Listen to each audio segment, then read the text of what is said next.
started. We were just working on our schedule start time here. Okay, thank you all for coming. I know there was a little bit of a backup at the security entrance, so thank you. And I'm so glad everyone could make it here with our change in date. So thank you all for getting here in the middle of December.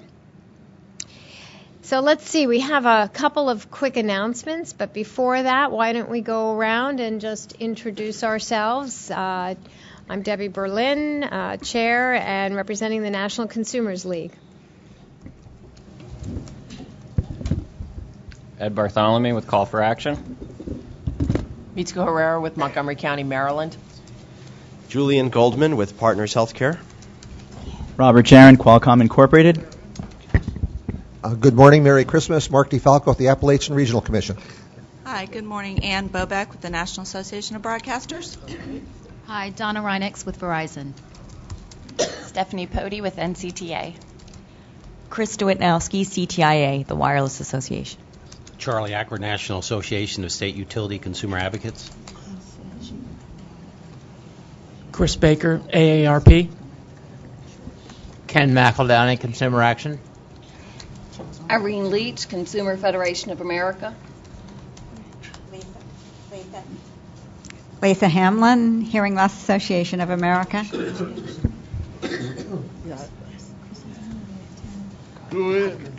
Go first.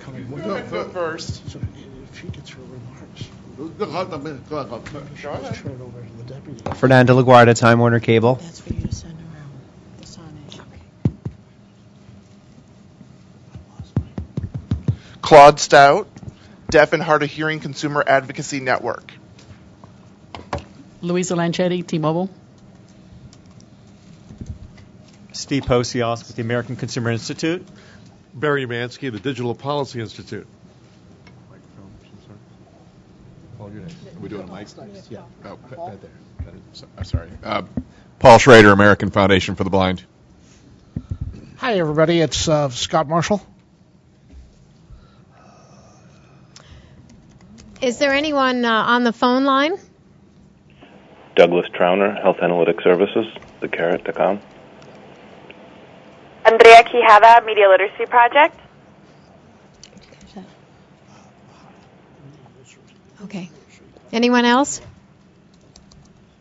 And did everyone around the table get to introduce themselves? Okay, great. Excellent. I know we'll have Ken? The password. Oh, yes, we have the password. Got. Yes, we have the, if anyone needs the Wi-Fi password, it is 79. There's a correction on that. Oh, there's a correction? Yeah, correction on the password. It's FCC in uppercase, no space, 79523.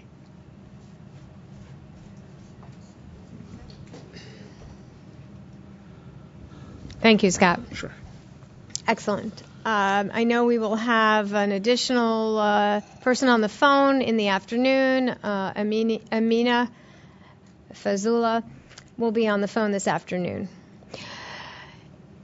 Please all, I think you did a pretty good job of it. Remember to get the microphone pretty close to you when you're talking and raise your hand to get the attention of the folks in the booth in the back. And a couple of announcements this morning about our timing. If you haven't heard already, the chairman is going to join us today at noon. So he'll be here at 12:15. Correction, at 12:15. So soon after we take a break, we'll take a little break and then be back here at 12:15. We have breakouts today also for our working groups right after lunch. We'll announce those right at the end of our morning. And we do have some recommendations to consider that our working groups, I know, will be working on during their breakouts. So stay tuned for all of that. Okay. So I know it's a little unusual, but the first order of business that we have this morning is consideration of a recommendation. So if everybody could open up your packets and take out on the right-hand side behind the roster. And I'm going to present this because unfortunately our working group chair is unable to be here this morning. So if you could take out the resolution of commendation, and you'll see this is sort of a special recommendation for the working group in honor of Commissioner Mignon Clyburn for her time as chair. So if we could, does someone want to move the recommendation? And second? Thank you. So moved by Barry, second by Irene. Thank you. Discussion?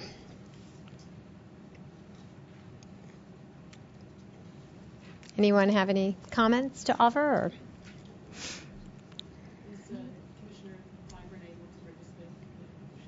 Yes. So Commissioner Clyburn is coming down in hopefully in about 5 minutes or so, and we are going to. So please don't make any changes because. I mean, you can. There's always that opportunity, but we have taken Scott. Thanks to Scott, we have a signed, framed copy of the recommendation to present to the commissioner. And it was a work of faith. Point. Yes. But if any of you have had an opportunity to be a part of any of the discussions over the past several months, 39 days, 40 days since Chairman Wheeler came on board, you've probably heard some of the accolades that Commissioner Clyburn has received from many, including the current chair, for her time as commissioner. You'll hear more of this, I know, when she comes down here, but she did an extraordinary job, and it's great that we are recognizing her as so many other in the community have done for her extraordinary work. Yes, Mitzi. I would just say that when she comes down, maybe make sure your mic is. When she comes down, maybe we could just verbally thank her also for shepherding some of the final rules on the Communications Video Accessibility Act. Absolutely. And that there is also, she helped spearhead a further notice to address some other issues, including how local community media is made accessible. So I would suggest, if you could, I will make some general remarks, and then I would welcome any of you individually to make remarks like that. I think she would love to hear from people individually as well. So, she's going to make some remarks to us and as well. So, I would love to hear. I know she would love to hear, and I would love to hear from. Any of you around the table who would like to say anything to her, including mentioning some specific actions that she's taken on behalf of consumers, because she did do an extraordinary job. So, anyway, with that said, all those in favor of the recommendation? Opposed? Abstentions? Okay, so we can note that it was unanimously passed. Thank you all.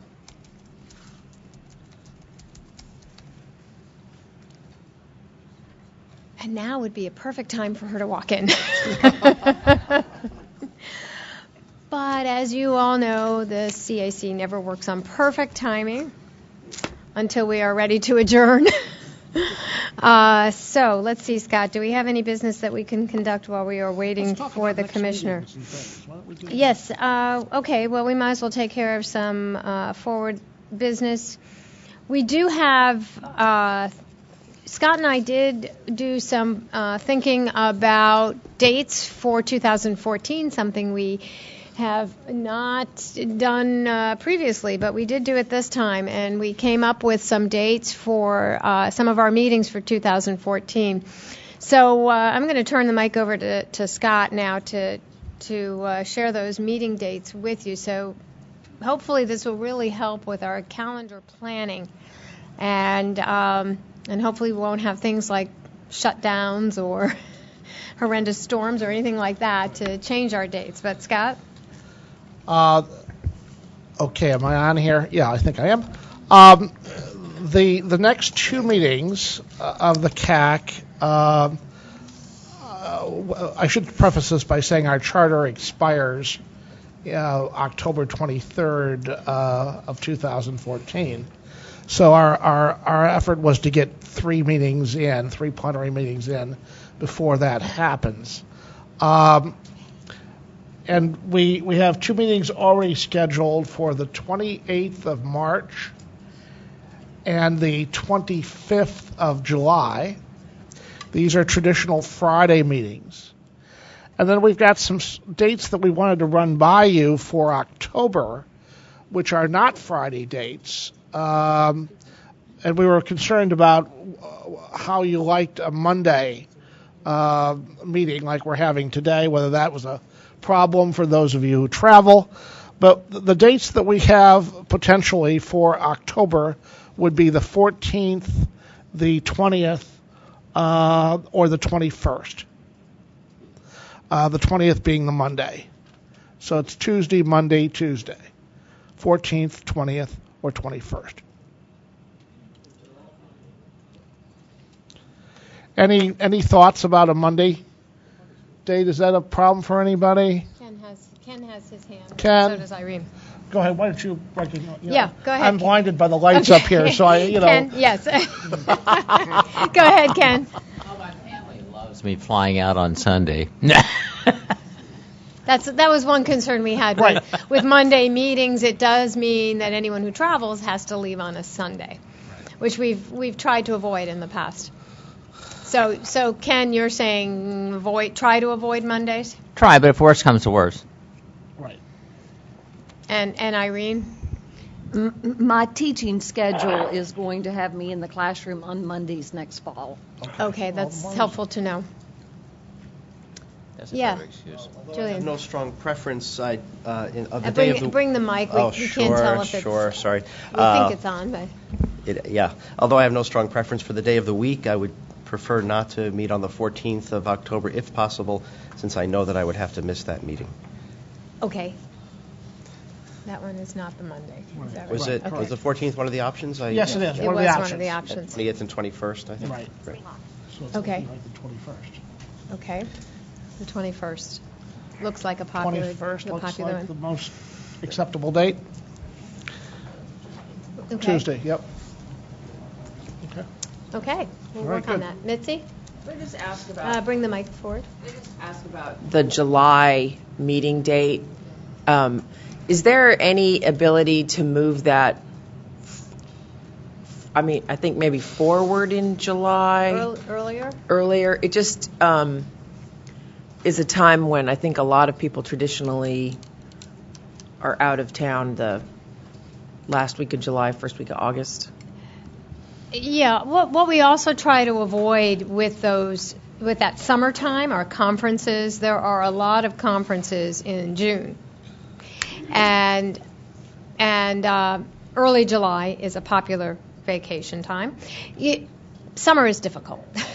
We recognize that. No matter when we meet in the summer. So we're willing to look at some summer dates, but I think what we have to slice and dice with summer are conferences, which are very difficult to work around. So anyway, I hope that helps with your calendar planning. And that brought us to our first speaker of the morning.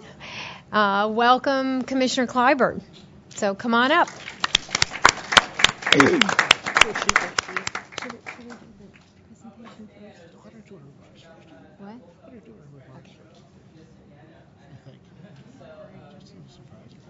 What? You want to come over here, Commissioner? So I'll, we like to be intimate. Just in case. I always like to think that, can you hear me okay? That I'm not a carrier of anything, but just in case. I'm going to.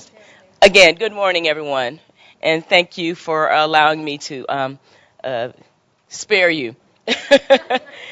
Deborah, again, it's good to see you. The FCC recognizes how vital it is for it to hear the voices of consumers, and your participation on this advisory committee better ensures that result. Since its charter in 2000, the Consumer Advisory Committee's diverse membership has presented recommendations to this agency that are both appreciated and listened to.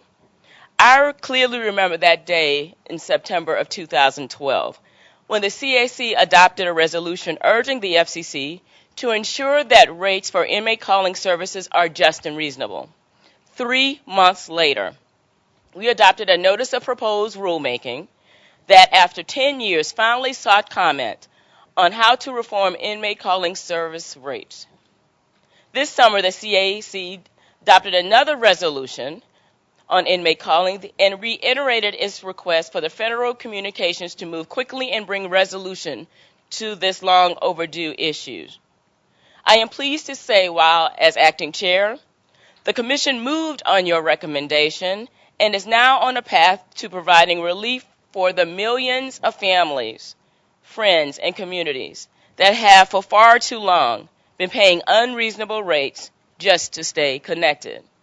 I want to thank all of you for your leadership and encourage you to remain active as the Commission seeks comments on additional reforms needed to move quickly in adopting permanent rates.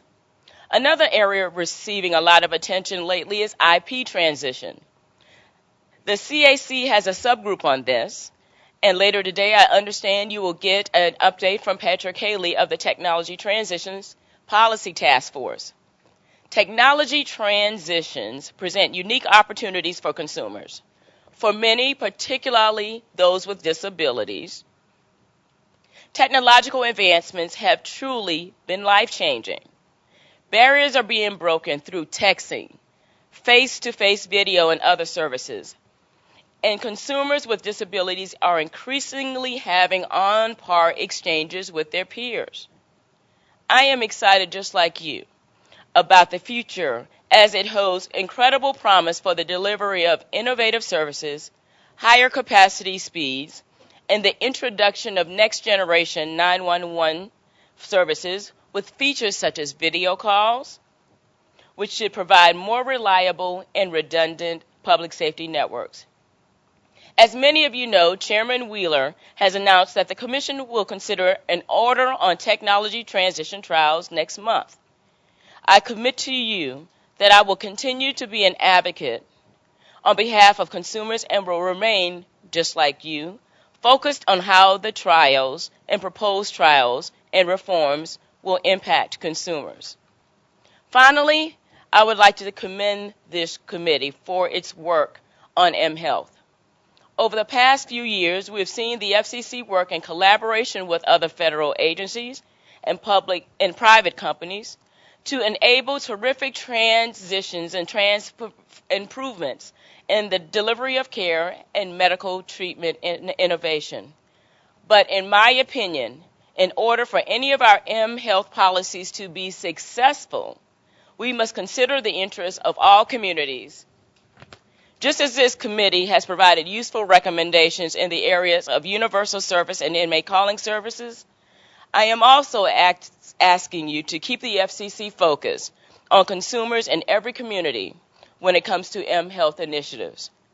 One of the many challenges is that too few mobile apps are designed to address the demographics with the greatest needs.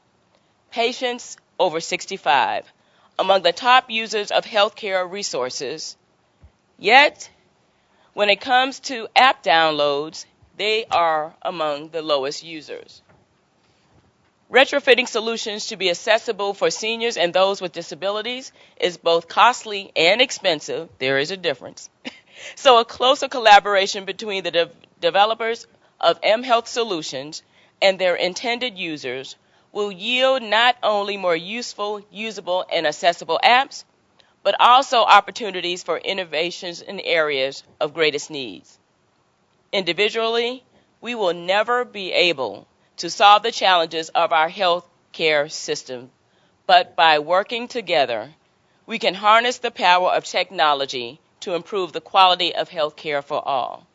I remain grateful to each and every one of you for your commitment to public service and your partnership with this agency.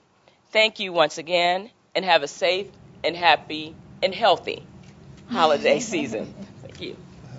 Thank you.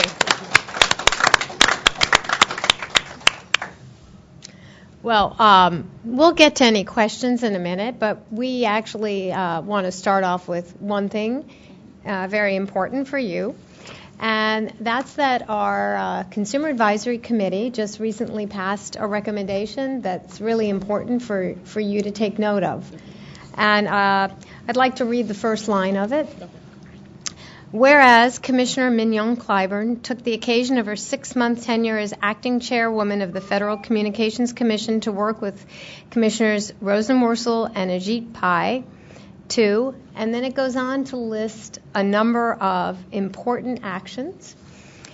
And then the final statement is, therefore, the Consumer Advisory Committee of the Federal Communications Commission hereby commends and thanks Commissioner Clyburn for her exemplary leadership on behalf of all consumers, especially those in greatest need. Thank you so much. That's the best medicine I've had all day. Thank you. I appreciate that. Oh, my goodness. And we put this in a nice frame for you so you can take a look at. And thank you so very much. I've been to several events where the actions were mentioned, but there were several so really important key ones for consumers. You mentioned one of them about the inmate calling rates, which were so important for consumers. But there were many other ones that were important, like moving along the E-rate program. Mitzi, you might want to mention one that you mentioned before. Yes, Commissioner Clyburn, Misko Herrera from Montgomery County, Maryland. I remember. Yes. We'd just like to thank you very much as well. In addition to the accomplishments laid out in the resolution, is your leadership on ensuring that even through a government shutdown, that the Communications Video Accessibility Act was implemented, and that we appreciate your push to have other questions, including access to local community media for people with disabilities as part of the further notice of proposed rulemaking, and we hope that you will continue to champion that, as we know that you lead from many, many different areas within the Commission. Thank you, and that's a guarantee. Thank you. Paul? Commissioner Paul Schrader with the American Foundation for the Blind and co-chair of the Disabilities Work Group want to echo those sentiments.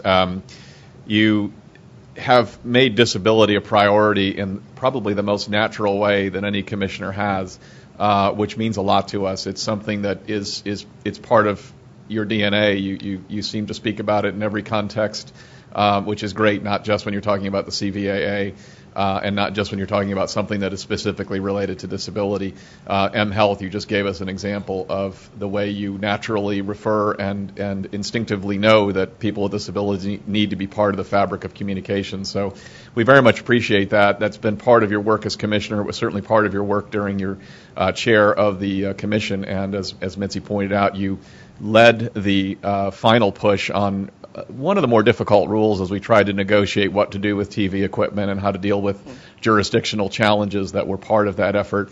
And I just want to personally say that I watched you get a tribute the evening of the shutdown and at one of the consumer organizations, and it meant a lot. And I came back from that and wrote a little blog for our organization pointing out that the many ways in which people don't really appreciate the work that happens here in government, and the FCC is one of those institutions that people don't necessarily think about, and the implications of what happens with a shutdown.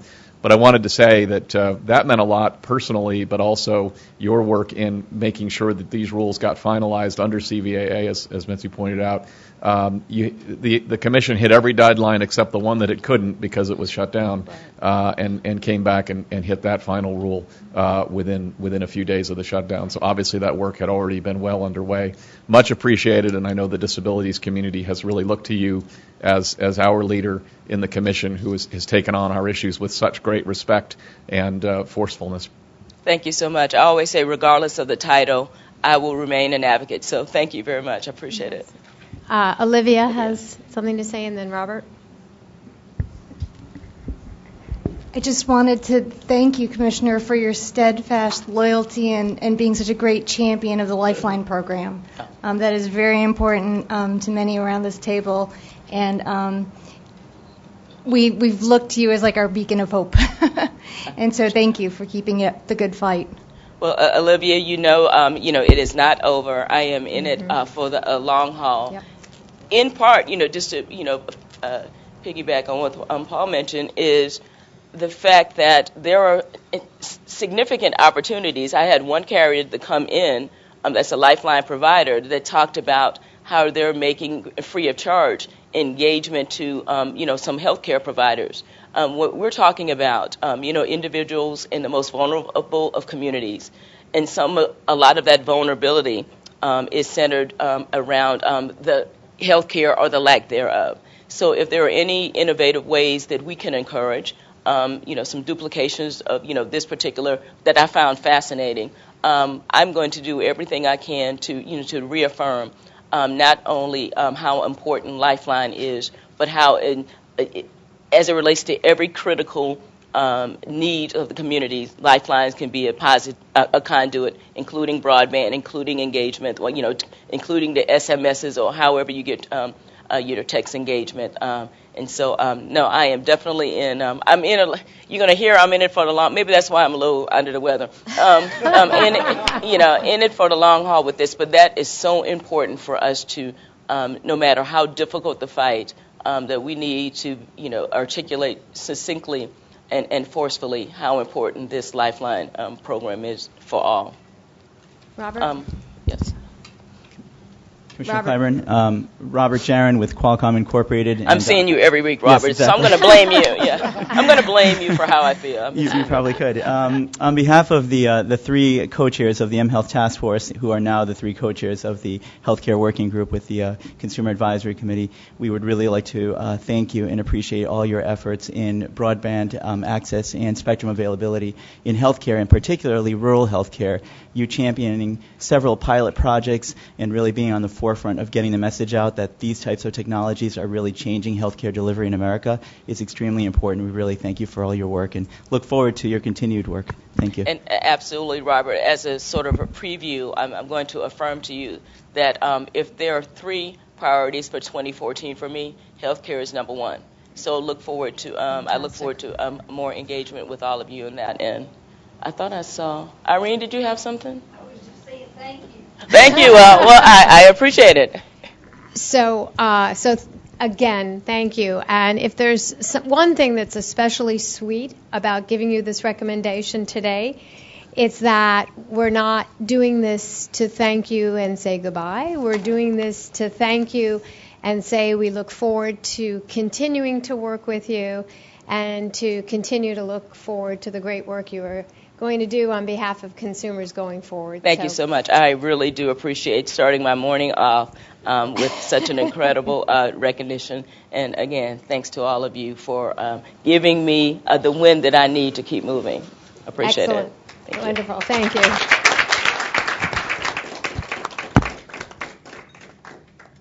And now, Chris. Shall I move? I'm going to see if I can take a picture. I'm going to see if I can take a picture. Sure. Good morning. Good morning, Chris. Thank How you. How are you all on a busy December 16th? I'm so glad you're all here. Thank you for making the time to come during what is an extraordinarily busy time, I think, in folks' personal lives as well as professionally. So thank you for being here. I have to start with an apology. I have a 10 o'clock meeting, unfortunately, that is with the chairman's office, so I can't beg off. But it won't impact the Bureau's report because I've actually brought the true experts with me. The senior leadership team from the CGB front office, Karen Pelt-Strauss, Mark Stone, and Roger Goldblatt is here. So I'll be brief and let them really cover the substance and give you an update on what they've been working on. It has been a really busy time for the Bureau. We have a new chairman who has a ton of energy and enthusiasm for the work of the Commission, and that's really great. And a good part of his focus is on CGB-related items, both from a policy perspective. He's very focused on disability rights and disability access issues, and also from a process perspective, he's very focused on consumer complaint reform, which is a project that, as you know, is near and dear to our hearts and something that we've been working on. So it's great to have him have that focus and help us make some progress on that. So I did want to just mention that, and you'll be hearing from Diane Cornell later this morning. And Diane is heading up, as you know, the overall process reform effort here at the Commission, which looks at our internal processes and our external-facing processes as well. So she'll fill you in on that. But the Consumer Complaint Reform Project is a part of that, and we'll be making recommendations as part of her report to the chairman on how we can make progress there. Also, we've been very focused on another of the chairman's priorities, and that is the IP transition. You also will be hearing from Patrick Halley, and he'll give you the ins and outs of what the IP transitions task force has been doing. CGB is a member of that task force. I sit on the task force, as does Mark Stone, and we're really focused on, as we go through the transition, and Henning would say there are multiple transitions, but as we go through the transitions, I should say, not losing sight of consumer protection policy and consumer protection regs that should perhaps apply, and also trying to be as inclusive as we can, trying to make sure that we're working with our state, local, and tribal partners as we go through that transition. And also, as part of the experiments that the Commission is considering, and you may have heard the task force presentation at the December 12th meeting, but as part of targeted experiments that the task force and the Commission might undertake, how do we learn about and really capture consumer data and get more than anecdotal evidence to support policy decisions and really come to learn and understand what the consumer experience is coming out of those experiments and the transitions themselves. So we're a piece of that. Our recommendations and our thoughts on that will be a part of the January order that is presented to the Commission at its open meeting. So we're very engaged there. I will turn it over to Mark. Do you want to start? And Roger is here. Roger, would you mind covering your piece? That would be great. So, Mark.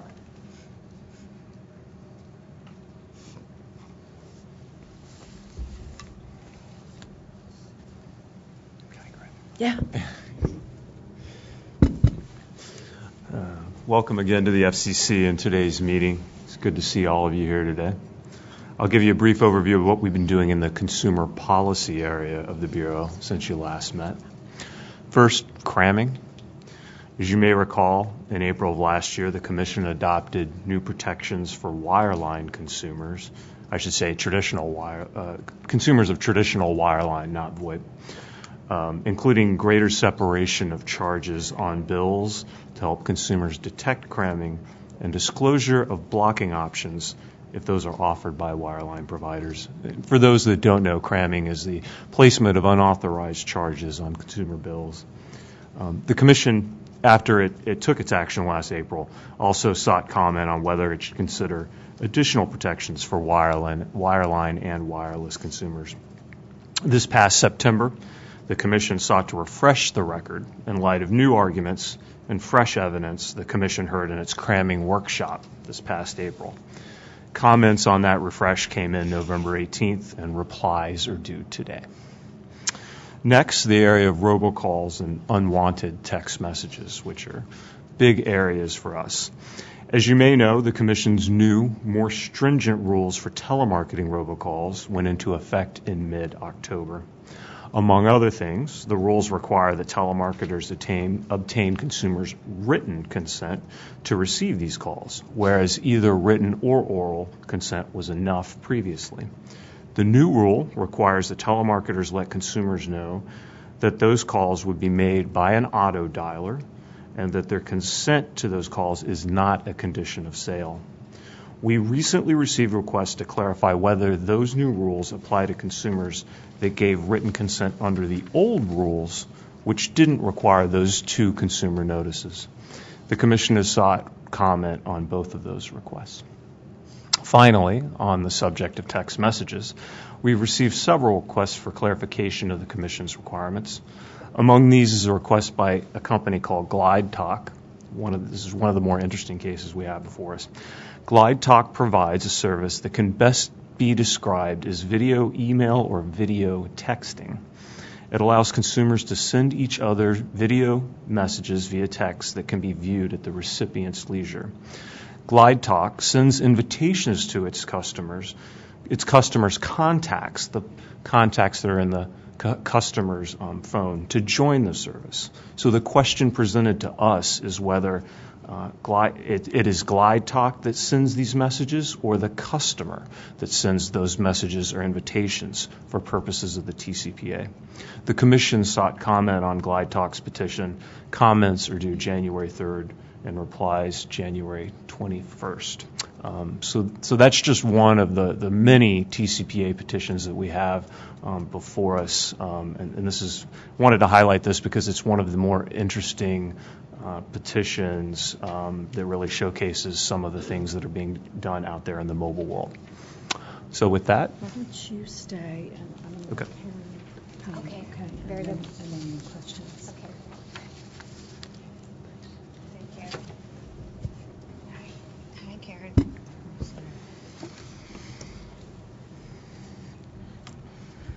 Hi, it's nice to see all of you. It's been a little while. We've been busy, as usual, on disability access issues, and I have several updates to provide to you. And thank you, Paul, for the kind remarks to Commissioner, former Chairwoman Clyburn. She did achieve an extraordinary number of accomplishments in the disability area while she was here, and probably one of the most significant ones was the adoption of rules on user interfaces, which, as Paul pointed out, user interfaces on video programming apparatus and set-top boxes, which, as Paul noted, was probably the most difficult legally to grasp and to determine of all of the CVAA rules. On October 31st, we released rules requiring accessible user interfaces on video programming apparatus and program guides and menus provided by navigation devices, requiring them to be accessible to individuals who are blind or visually impaired, and also requiring mechanisms that would be reasonably comparable to a button, key, or icon to activate certain accessibility features, including closed captioning. The features must be provided within approximately 3 years. So that was a significant release, and as Paul noted, Up until the shutdown, we met every deadline under the CVAA. I like to say that we met every deadline but for the shutdown. But as Paul pointed out, even after the shutdown, this was released within weeks, just a couple of weeks. So I like to sort of think that we made every deadline, which is extraordinary since there were approximately 9 or 10 different rules issued by this commission. It's really a huge credit to everybody in the commission. This effort, this 3-year effort, took place across several bureaus, and approximately 100 different staff people worked on various parts of the CVAA, if not more. We still have some outstanding issues on the user interface docket. We have an FNPRM, a further notice of proposed rulemaking, on the usability of accessible navigation devices, user display settings for closed captioning, programming information for PEG channels, access to the secondary audio stream used for audible emergency information, and consumer notification requirements. In a related matter, also on video programming, just this past Friday, December 13th, we released a public notice on video clips. Some of you will remember that when we released our final rules last year, actually I think it was January of 2012, on the requirement for video programming shown on television to continue to have closed captions when streamed on the internet. Those rules exempted video clips but indicated that we would continue looking at this issue if necessary. Last June, in an order that the FCC released on related matters, it signaled its intent to issue a public notice seeking comment on video clips within 6 months. And on Friday, this public notice went out, and for the most part, we're seeking information about the extent to which video clips that were part of programming shown on television with captions are captioned when they're reshown on the internet. So we're hoping to get comments on that.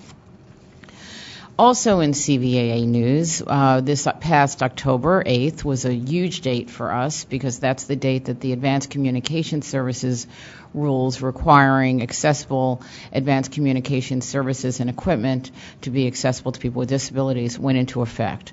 It covers electronic communications such as instant messaging, emails, even communications via social media such as Facebook.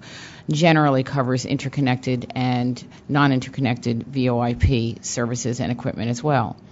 Also on October 8th, our rules under Section 718 of the CVAA went into effect, and that requires that manufacturers of web browsers on mobile phones make those web browsers accessible to people who are blind and visually impaired. Notably, those web browsers can be used for any function. They don't only have to be used for advanced communication services, so that rule is a little bit different than the advanced communication service rules, which are limited to communication generally between two people. So the web browser rule also went into effect on October 8th. Also on October 8th, new consumer resolution dispute practices went into effect, and new informal complaint procedures went into effect, not only for the advanced communication service rules and the web browser sections, but also for Section 255 of the Communications Act, which covers telecommunications equipment and services. And 255 had been enacted by Congress in the 1996 amendments to the Communications Act. But this CVAA took the complaint procedures for 255 and updated them. So we now have new dispute resolution processes in effect, and any consumer that has a complaint about any of these products or services covered by these sections may file what's called a request for dispute resolution with our bureau. We then have 30 days to work with that consumer to try to resolve the complaint with the consumer and the company. And after that time, the consumer can either go to an informal complaint or can request an additional 30 days and can continue requesting an additional 30 days if they think that progress is being made. Once the consumer decides that the resolution process is not working, if the consumer decides that and files a informal complaint, the Enforcement Bureau then has 180 days to issue an order on that complaint. And that's a very significant difference from the way informal complaints were handled in the past. We do have one outstanding petition on advanced communication services, and that's the e-reader petition. A coalition of e-reader manufacturers came in and have argued that some very basic e-readers do not have as one of their primary purposes advanced communication services. And we issued a temporary waiver for that very limited class of e-readers around October 22nd, and that waiver expires at the end of January 28th, so we now have to come up with a final decision on that issue.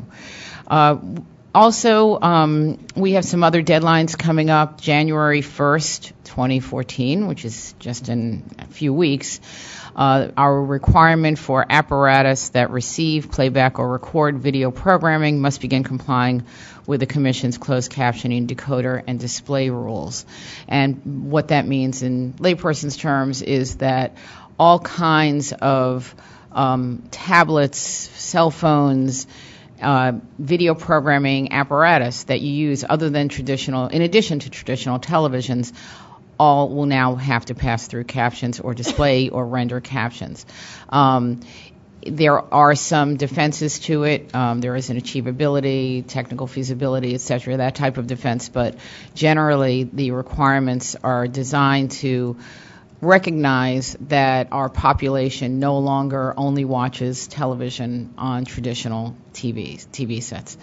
The National Deafblind Equipment Distribution Program is moving along nicely. Every now and then we have a state certified program that for one reason or another has to bow out of the program. Some of these states are running on threadbare budgets, and so we just had that happen with Mississippi, and we will be replacing the Mississippi certified entity. But we're very optimistic about this program and have seen a significant increase in volume in its usage from the first to the second year. The program was set up as a 2-year program with an option to move to a third year. The 2-year period expires in July, so you will be hearing from us soon as to whether or not we will be extending the pilot program for a third year. The program itself will continue. It's a permanent $10 million a year allocation. So we don't intend to cease the program, just to be clear, but the way it's structured now, we're deciding now whether or not we're going to extend it, this particular pilot, for another year. Elsewhere in the agency, others are also working on completing the rulemaking on text to 911 implementation. And as some of you know, we have had a lengthy series of meetings and are continuing to meet with the video programming industry on closed captioning quality issues as well. I think that's all. So thank you very much. We appreciate all that you do, and thank you for your support. I will stay around for questions. Thank you, Karen. That's quite a list. Claude, Claude has his hand up. Hello, Karen. I did have a question for you about a follow-up comment, really. Can you share with us how many deafblind Americans are already benefiting from the program, the distribution program, and how much money has already been spent in that program? I would just like to know. I would need to check with my staff about the amount of money. I can tell you that the first year, not the full amount was spent, and this is because this is an extremely difficult population to reach. But several states are using the full amount now, and so we're very optimistic. I know that it's in the hundreds of people. I mean, the population is not that large, but I've been told that it's hundreds of individuals have gotten thousands of pieces of equipment, or hundreds of pieces of equipment. I can get more information for you, Claude, from the staff that are working on this. We receive reports every 6 months from the state certified programs, so we do have that data. We're still mining the data, however.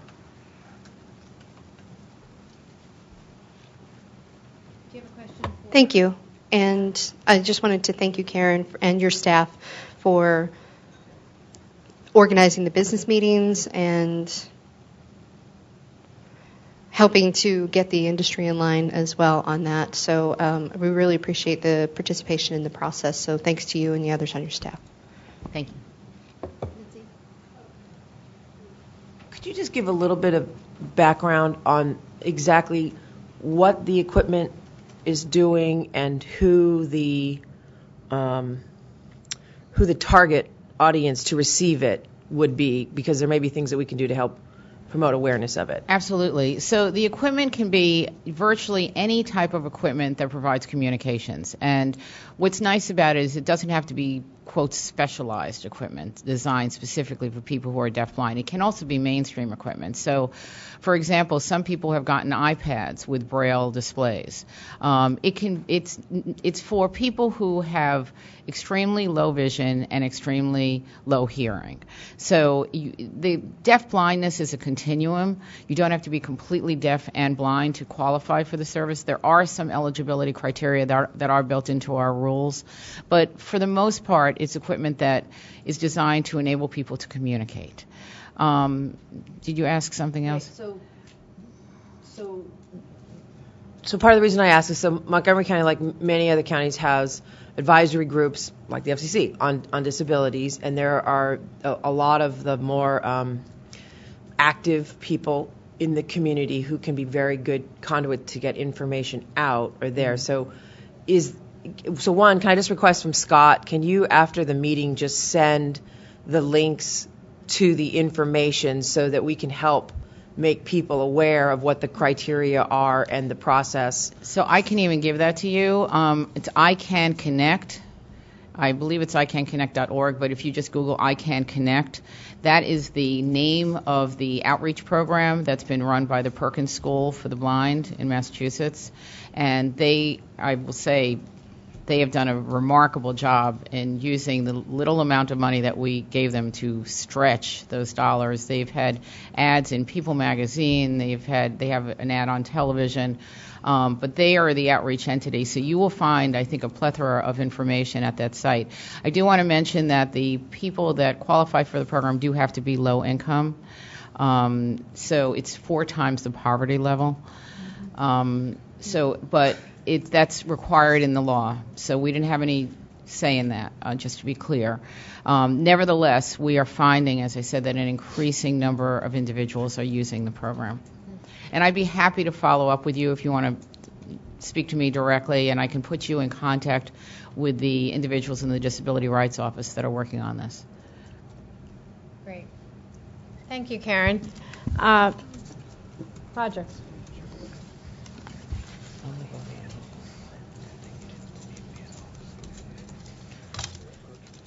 I'll be really short. I just want to say hi. Hi, Roger. How y'all doing? Our outreach division has really been busy. Even though we don't have much money, we've been quite creative, actually, in getting the word out. We've been doing meetings, exhibits, commission-wide events. Some great examples are we started the end of last year having roundtables with the chairman and the commissioners of representatives of different constituent groups that we work with. Like so far we've had one with African American leaders and with Asian American leaders. And the concept of those have been to, if we reach people who had large organizations, they can get the word down to more people who'll get the word down to more people and more people. And they've been pretty successful. We basically, at the time of the meetings, what's hot at the FCC, we have the leaders of the FCC who are spearheading the project come and speak. We also listen. We're trying a new concept here, listening and hearing what we could do better and how we can serve our consumer bases a lot better. We're planning, actually, with Debbie's help and anyone else's, a roundtable in January of senior leaders. Definition of senior community, I suppose, varies. I like to think older than me, but maybe not. And then we're going to have in February a Hispanic leader roundtable upstairs as well. Last Friday, I believe it, wasn't it? We had this fantastic, Friday before last. Right. We had a M Health event right here in this room. It was probably one of our most exciting and successful events. It was modeled after, we had a distracted driving event here a few months ago with a lot of exhibits, hands-on, where people can talk and learn about M Health and why is FCC involved in M Health. People ask all the time. Hopefully they left with that answer. If not, they were welcome to watch CNN a few times, I guess, when they replayed our program. We also did last month a cybersecurity for kids workshop, and what was really exciting about it was we had 3 schools from around the country virtually as part of the audience and asking questions and on the panel on these screens. So one from California, one from Georgia, one from Alabama. And it was really good. We got excellent reviews. We're trying hard without a travel budget, get the word out, but not only work with the same people within the Beltway, as they say. We'll be at CACS doing the FCC exhibit, because people say, well, why do we do the industry shows?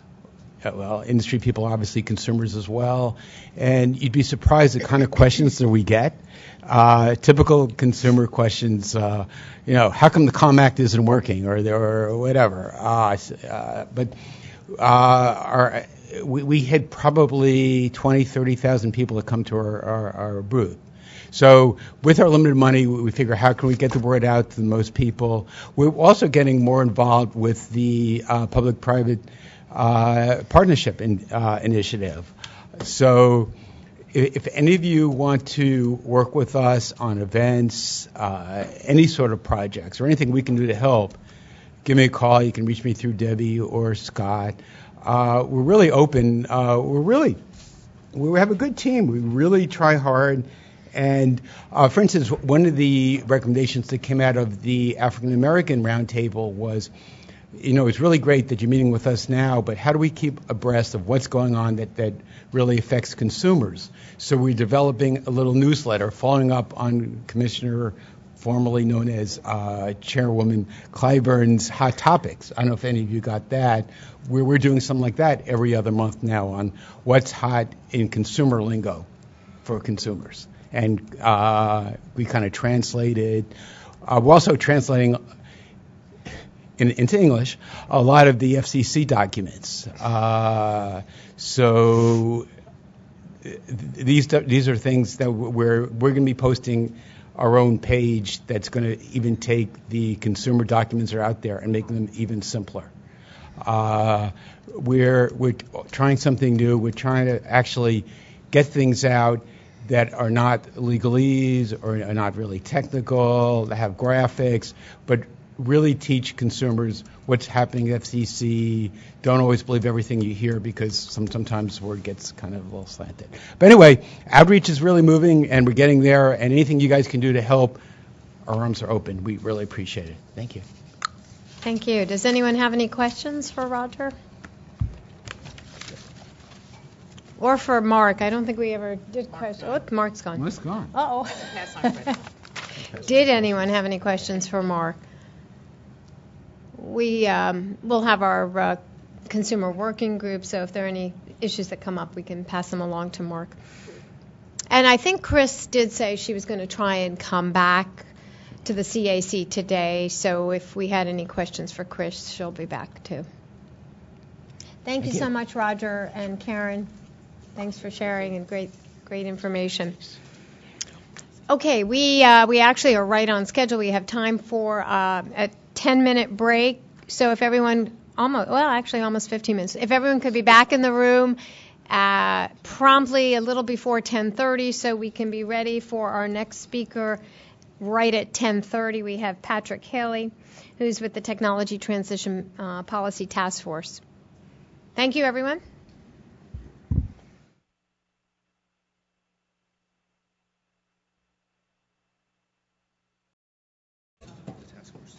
Okay. It's hard hard to keep all the titles.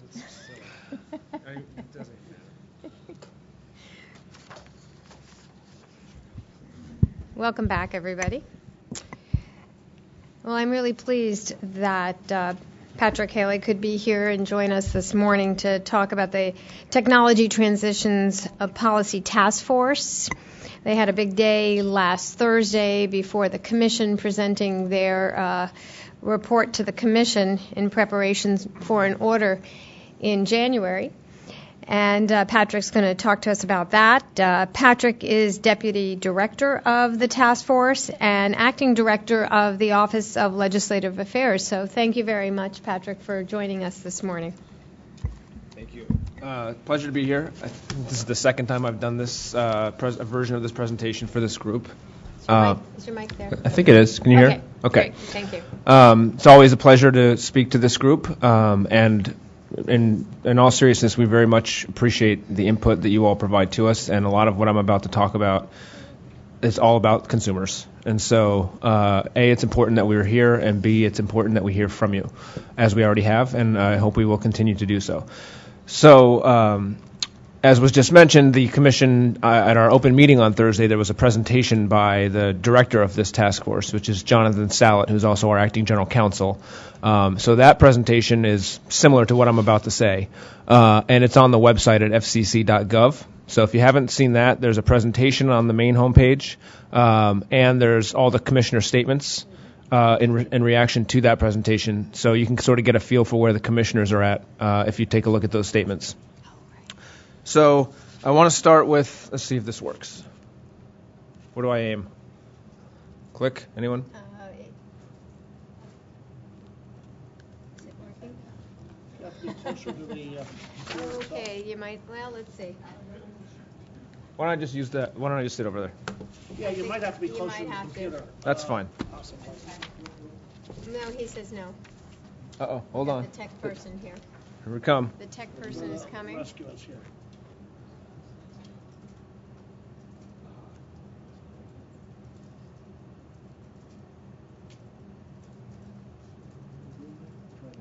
Try it now. Nope.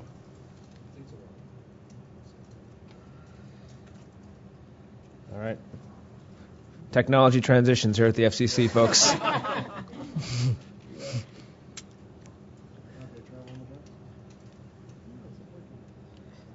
Nope. It's frozen. Well, it's not that big a deal. Why don't I just tell you what it says? It says... We did send it out to everybody on the committee.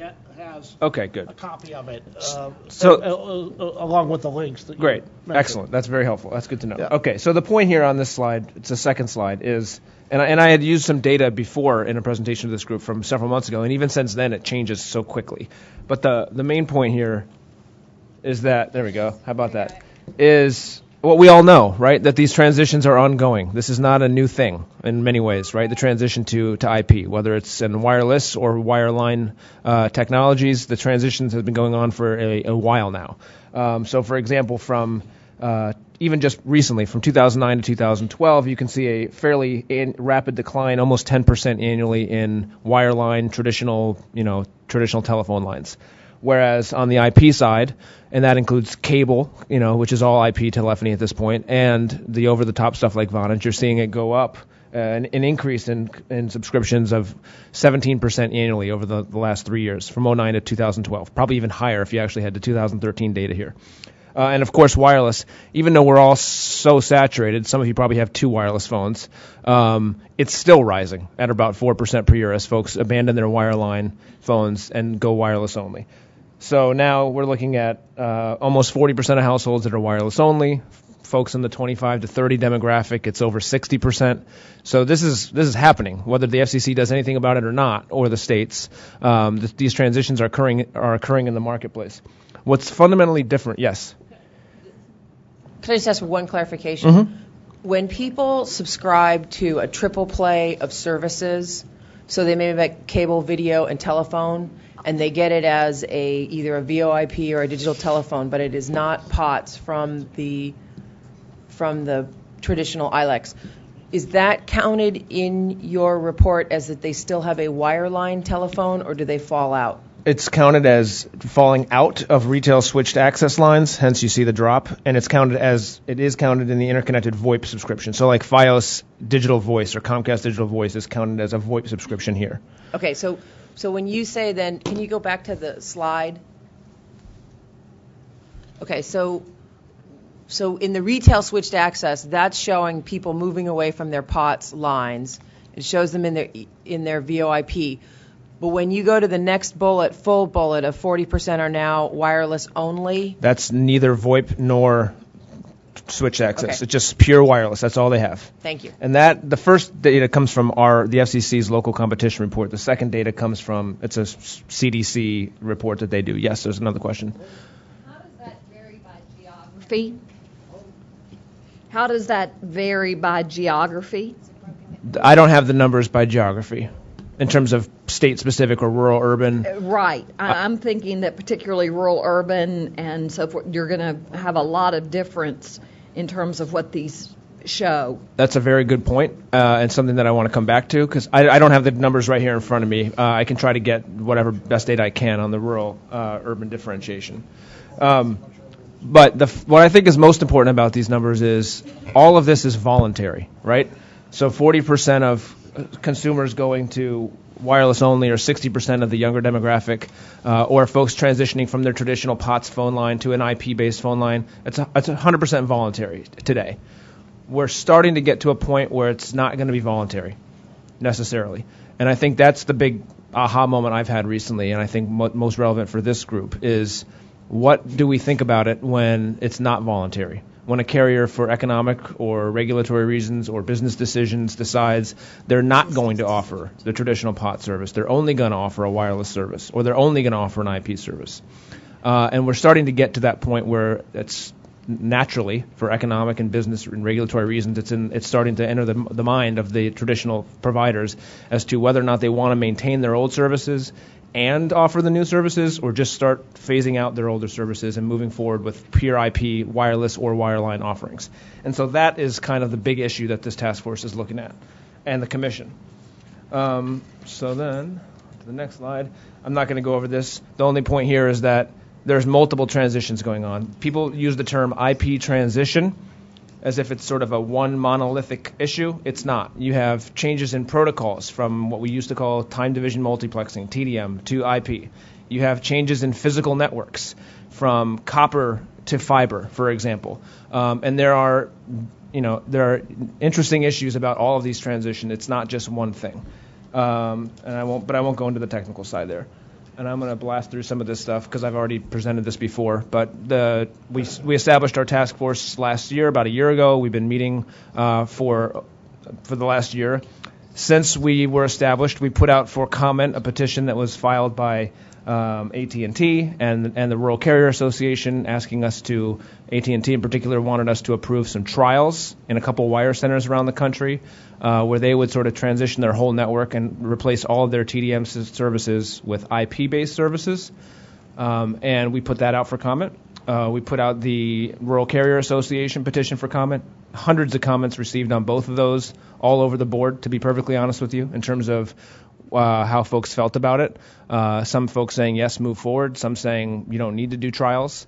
In May, we put out a public notice that asked for more detail on the types of trials that AT&T had presented, and also asked for comment on some very issue-specific trials that the Technology Transition Policy Task Force wanted to consider, such as Next Generation 911, potential trials concerning access for individuals with disabilities, trials concerning interconnection of networks in all IP format, and other the future of numbering databases, for example. So it was sort of saying there's two ways you could do a trial, right? One is the proposal from AT&T, which was just sort of pick a geographic area of the country and sort of transition every service that they offer in that area to a pure IP-based system and sort of monitor the impact of that trial, versus potential trials that we could do that are very issue-specific, not tied to geography,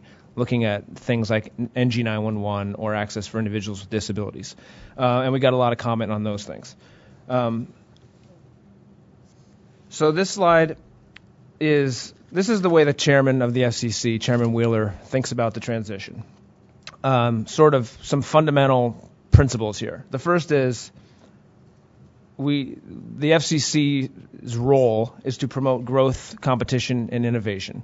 It has been and will continue to be the position of the Commission to promote growth in the telecommunications sector and for the economy, and to spur competition and innovation. But at the same time, it's essential that we preserve certain fundamental values. And the chairman has coined the term the network compact.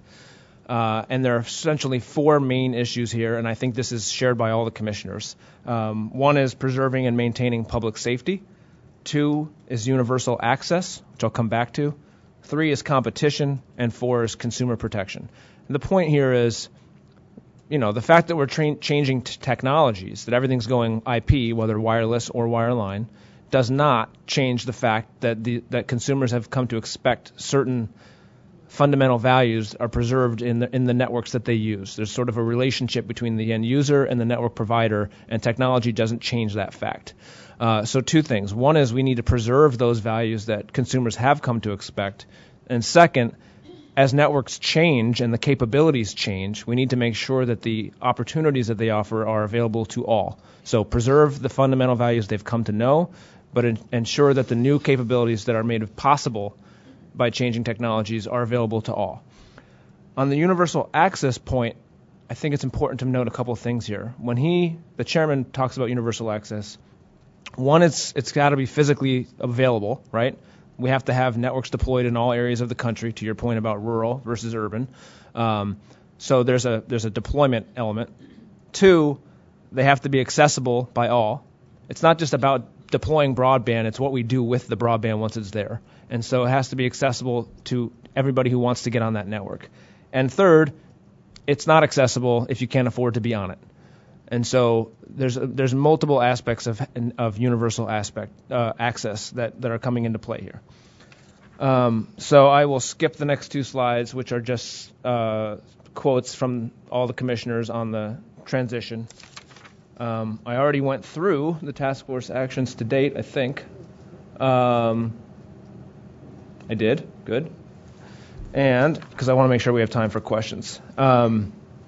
I want to talk about the presentation at the meeting. I can take your question now if you want. I guess I'm sorry. The link that Scott provided us was, I think, for an older presentation. Yeah. And could he get your presentation slides and send those out later? Sure.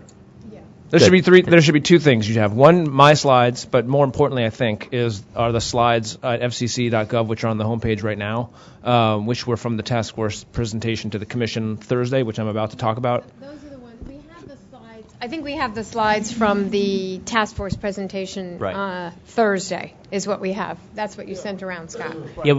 We don't have the more detailed slides that Patrick's talking about today. We don't have the slides that you presented just right now. Yeah, okay. Right.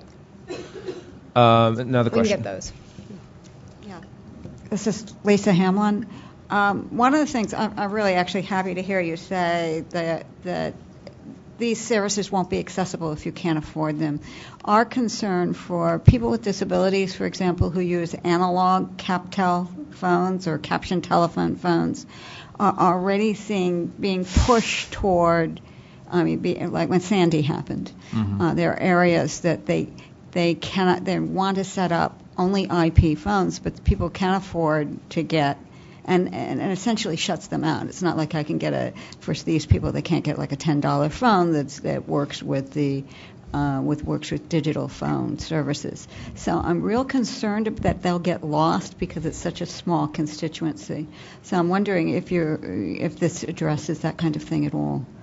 And Patrick, you might want to mention the MOU with the National Institute on Aging, which I think was very interesting, that happened also on Thursday with regards to the community. Sure, and this is why we're having these meetings, because if there's not already, and there may be, I can't remember every comment at this point, but if there's not already a sufficient record that's specifically calling out that concern, that's the type of thing we need to make sure is in our record.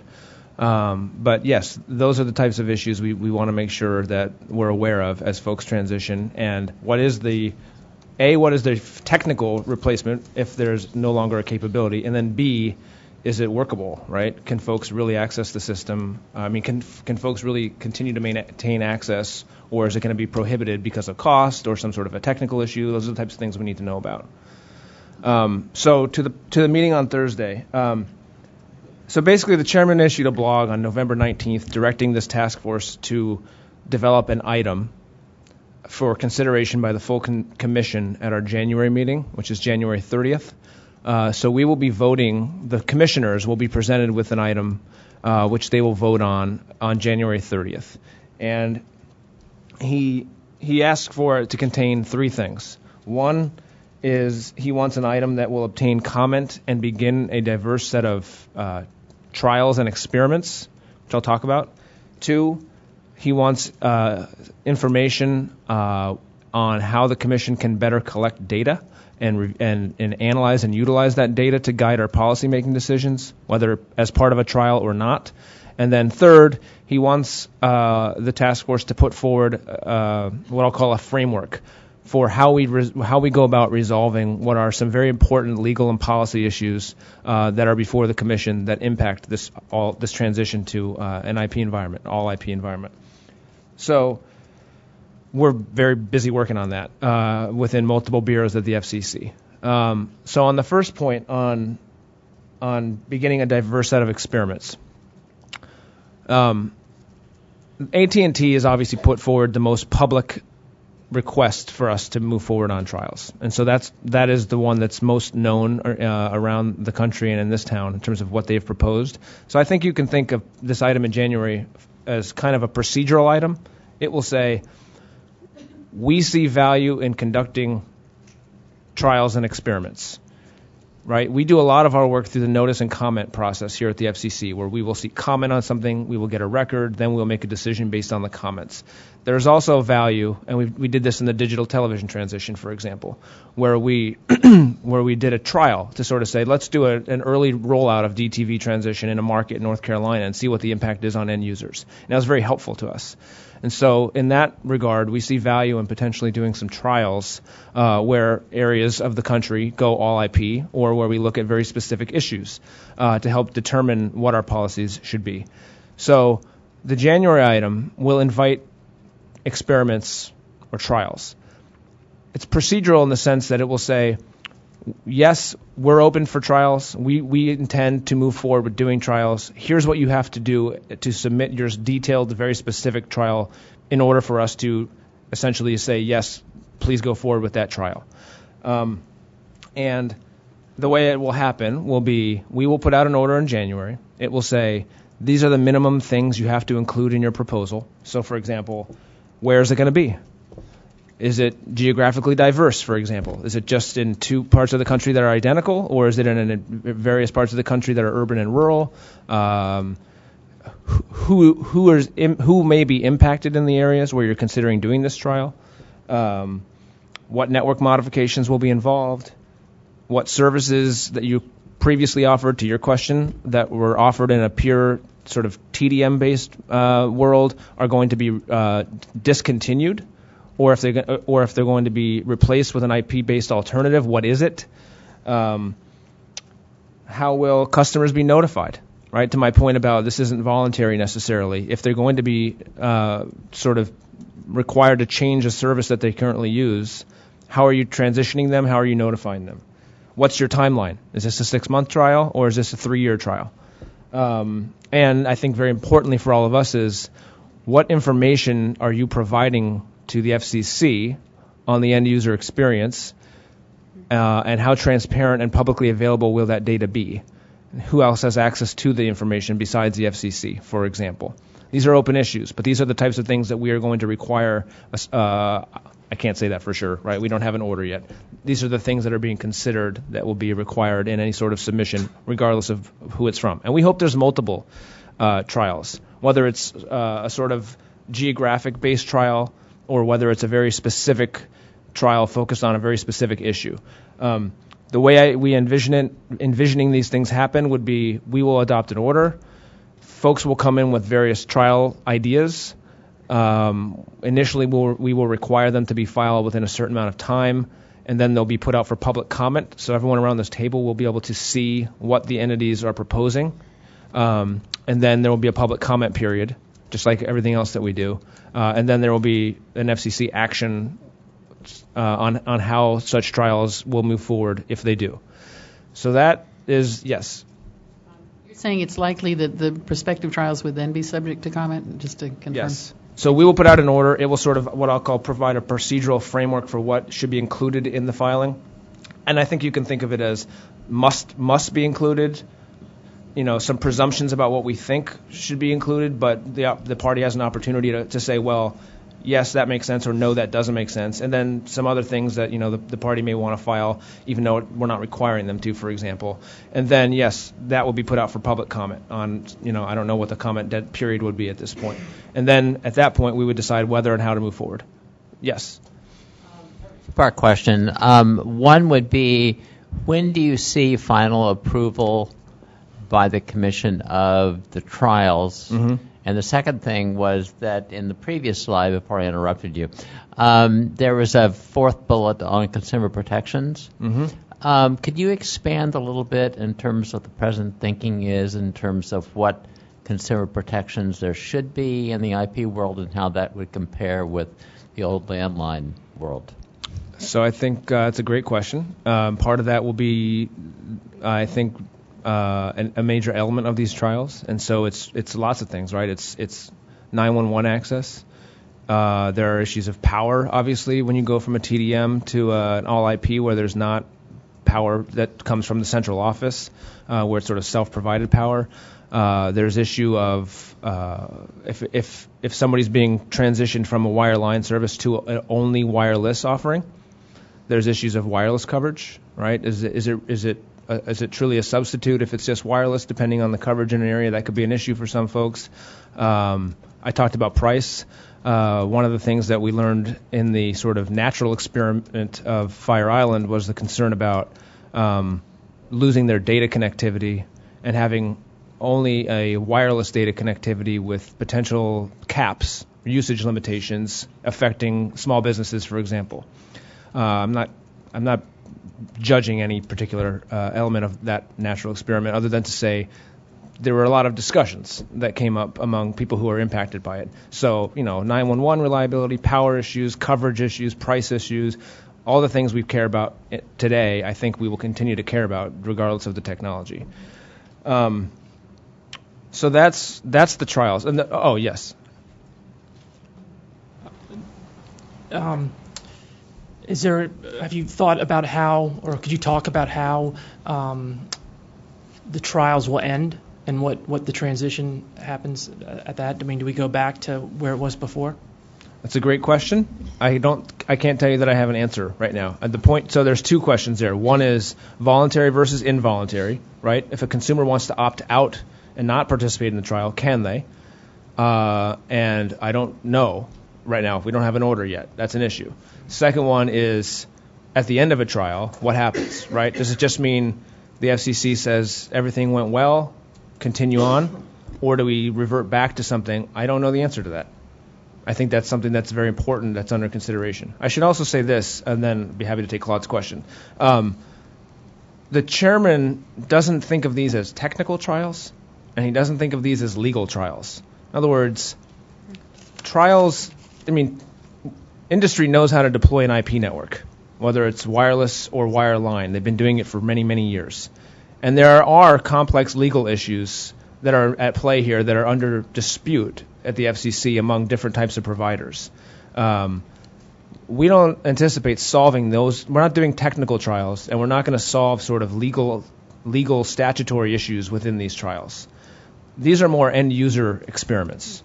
Right? These are values trials. What's the impact on businesses? What's the impact on end-user consumers as a result of doing a trial? That's what we're really trying to get to here, which will then inform our policy making. And I think it's important for folks to understand that. Yeah, there's a question here and then there. What's the current state of affairs with access charges in regards to voice over internet calls today?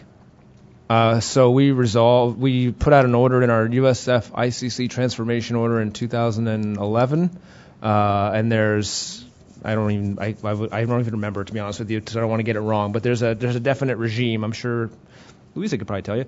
There's a definite regime that talks about what the access charge regime is for IP-based calls versus the traditional calls.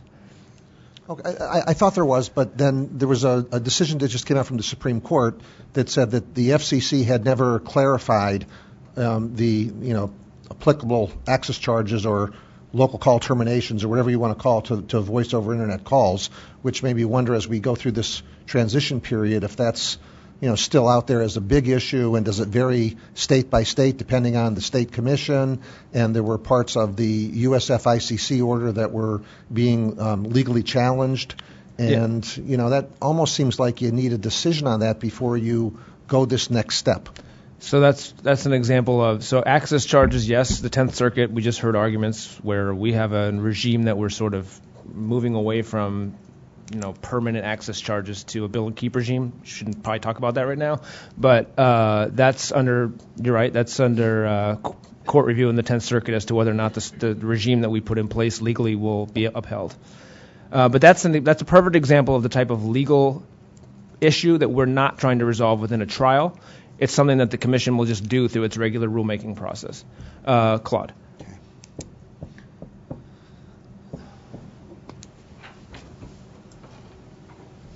Hello, Barry. It's good to see you again. Is anybody from the disability community represented in your organization on the technology transfer? So this is our task force is an internal FCC group, but folks in the Consumer and Governmental Affairs Bureau most certainly are.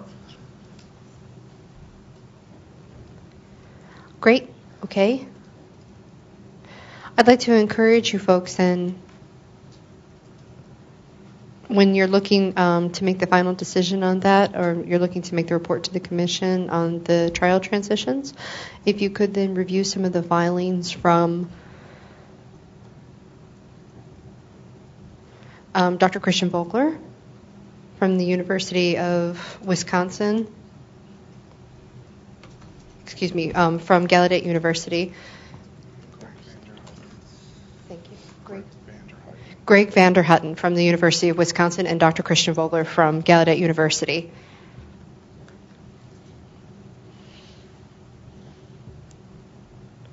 And if possible, if you could also have the staff have a chat with Dale Hatfield from the University of Colorado, who has expressed some concerns about I think that there's a lot of information in there that should be covered that the industry can provide support to about the transition to IP.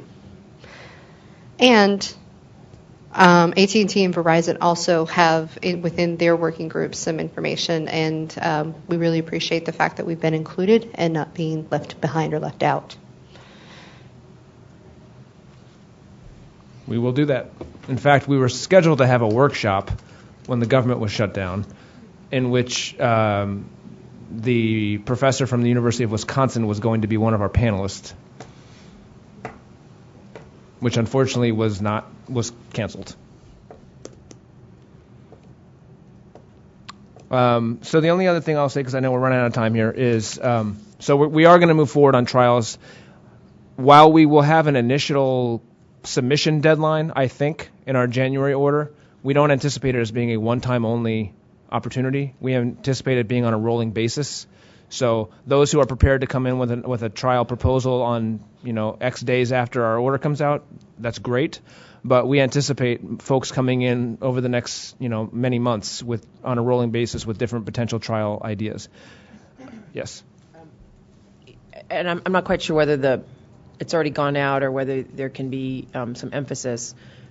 But can you have, if people are coming in to propose a trial, having them already done the background of some reaching out within their community to affected groups or the local government, so that the first time you're hearing about the trial is not secondhand through somebody forwarding you a notice about the FCC taking an action, but rather that there's been a conversation within the community and that the concerns that may be special, particularly to disability communities, low income, seniors, et cetera, are the local communities can work with the providers to try to address those issues in advance of proposing the trial. I think would be very helpful.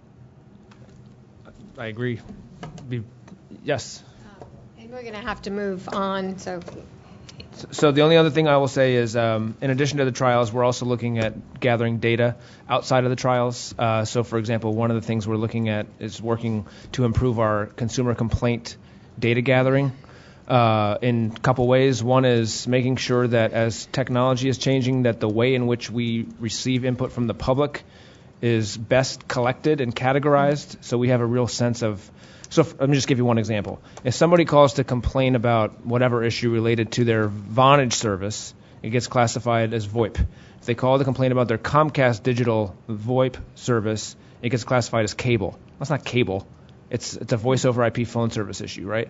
If they call about their Fios digital voice, it gets classified as phone service. Well, it's not traditional phone service. It's VoIP service. And so we want to make sure we're collecting data in the same way so that we actually have good information. And then B, we want to make sure the states are doing it in the same way and that we're sharing data with one another in a consistent format. So that's an example of the kind of data gathering things that we're going to be doing to try to improve our overall process.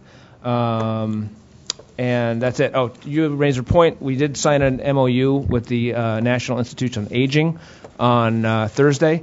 And one of the things we're specifically doing is looking at the impact of the IP transition and working with them to really work with the end user communities, individuals with disabilities, individuals who are hard of hearing, and trying to make sure that we can do some research and to try to really understand the impact of changing technologies on different communities, and hopefully that will be helpful to our process. And we are happy to talk at any time. I've already gone over, so thank you very much.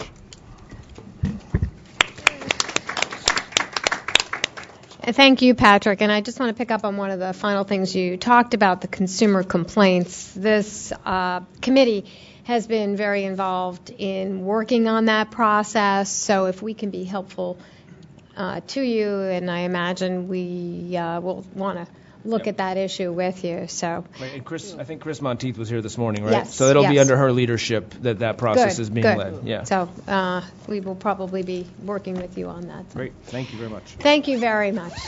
Great topic of interest to us. Thank you. Okay, Zach. Good morning. Good morning. How are you? We're great. Well, thank you. Zach Leverance, who is Director of Connect to Compete. We have been very anxious to hear from you and hear more about this great effort that you're involved with. So thank you so much for being with us this morning. Thank you. We're happy to hear what's going on with Connect to Compete, so thank you. Thank you. And I had a presentation. I'm not sure if it's ready to go. Yeah. Okay, let's see. Perhaps we can have help with seeing if it's have someone come out of the booth. I also have it here if okay. If Scott doesn't. I think they'll come out and see if it's loaded up. Did you email it? I did. You did, okay. Yeah. It's probably on there, right? It's probably on there. It's probably on there. Here he comes. Okay.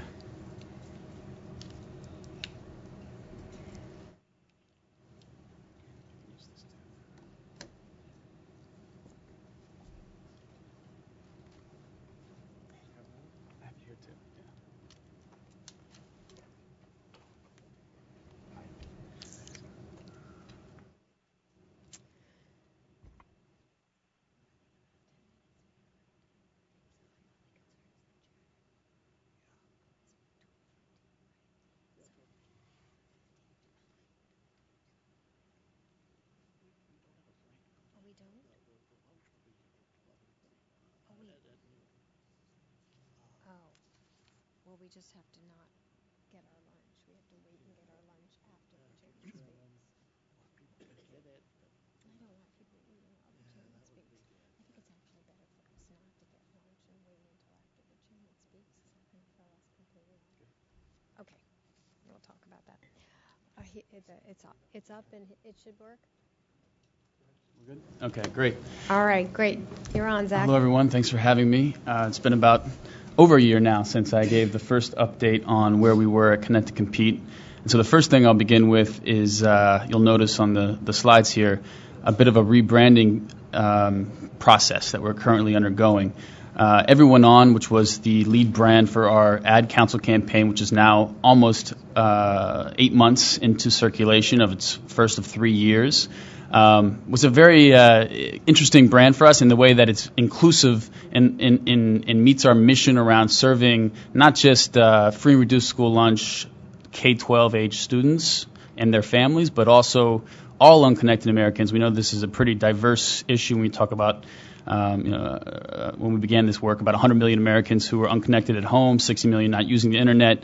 The vast majority, in fact, are not K-12. So we love Everyone On and its inclusiveness, and Connect to Compete will remain the flagship program for K-12 free and reduced school lunch families, led by our partnerships with cable companies.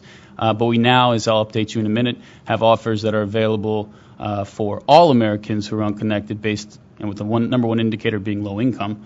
And Everyone On feels much more like the inclusive brand that we hope and that we strived to create when we began this work. Just a quick high-level update on what we are.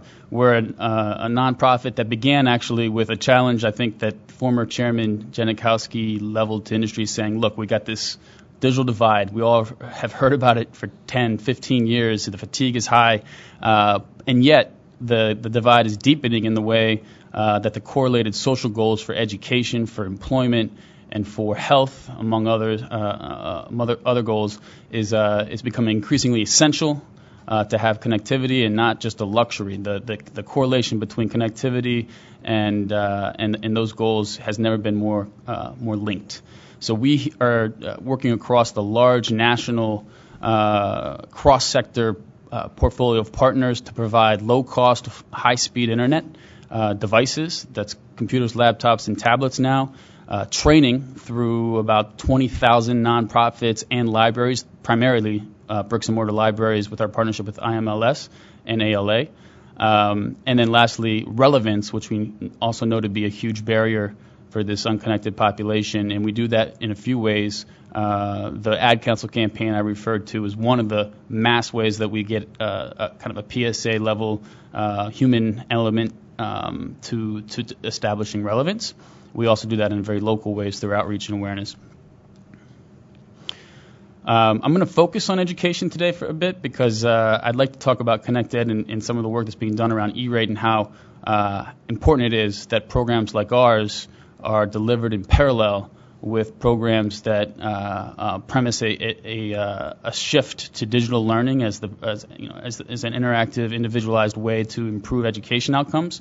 We wholeheartedly agree, but we also believe we'd actually risk deepening divides around achievement gaps if we don't think about home connectivity as a critical piece. And that's often the assumption made when you talk about digital classrooms. Quick reminder of who our partners are, and this is just a sample. We have 3 types of partners. We have the product and service partners, including a lot of great cable companies, also now wireless companies, in addition to refurbishers, and actually more and more we're working with manufacturers who provide new devices as well. That's a learning that we had from our pilot. Sometimes, even despite low-income restrictions, end users aren't interested in regurgitated technology, old technology, and that's something I think that we need to be conscious of. Our content providers not only provide the online content that's self-paced and digital, based on increasing digital literacy skills, but also in person through those training partners I mentioned previously. So just a quick reminder, this is actually a video that I'll share with you guys afterwards, but we did a pilot for 3 months, 20 states, 1,000 schools, and really focused on that K-12 offer through Connect to Compete. What we found were a few things. First, that we need to get bigger offers, but a stronger footprint, and also more new types of offers, because we were limited in the way that the K-12 restriction was actually separating and dividing communities in some ways. Now, let me first say, if you qualify and you make it through the funnel, it's an amazing offer for you, and the families were more than satisfied, including some of the students that you'll see in the video I'll share afterwards.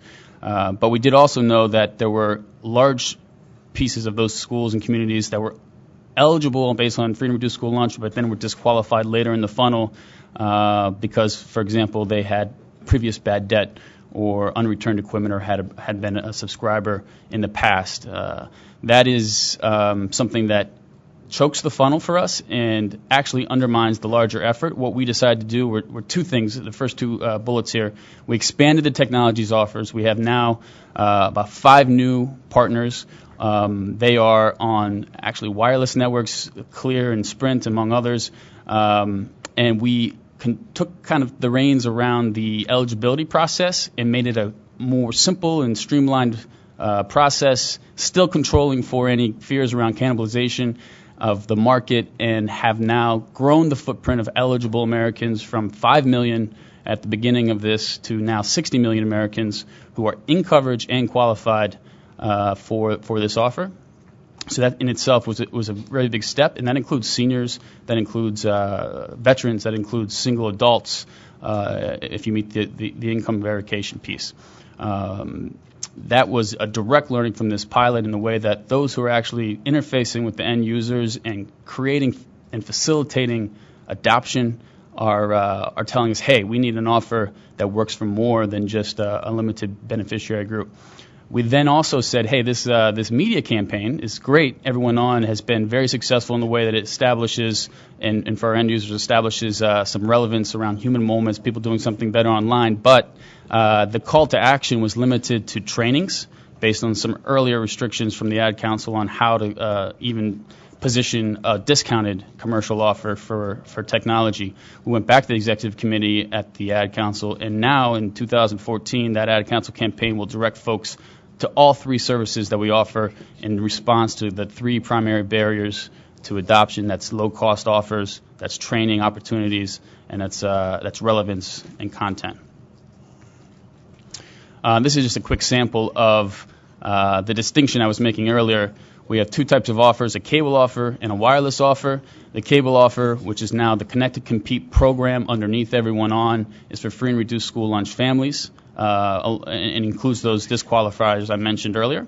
The wireless offer is for those who live within zip codes where there's a median income below $35,000. $30,000, that's actually about 70% of those who are unconnected make less. Households make less than $35,000 a year in income. And that's also a $9.99 offer. Some of those offers are capped on the data limits per month. Some are unlimited, like Mobile Citizen and Mobile Beacon through their EBS. This is a quick glance at what we offer in terms of devices.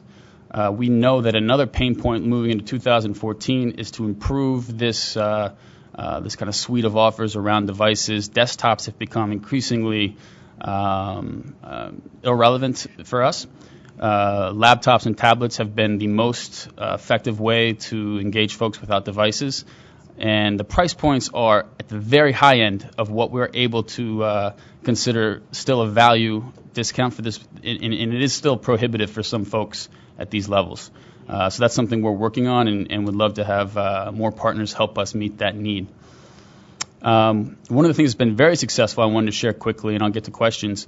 We have now over 250 pre-qualified partners. So what we were able to do in this new eligibility system was also pre-qualify entire partner memberships who by definition serve the same core constituency that we serve, low-income, unconnected Americans.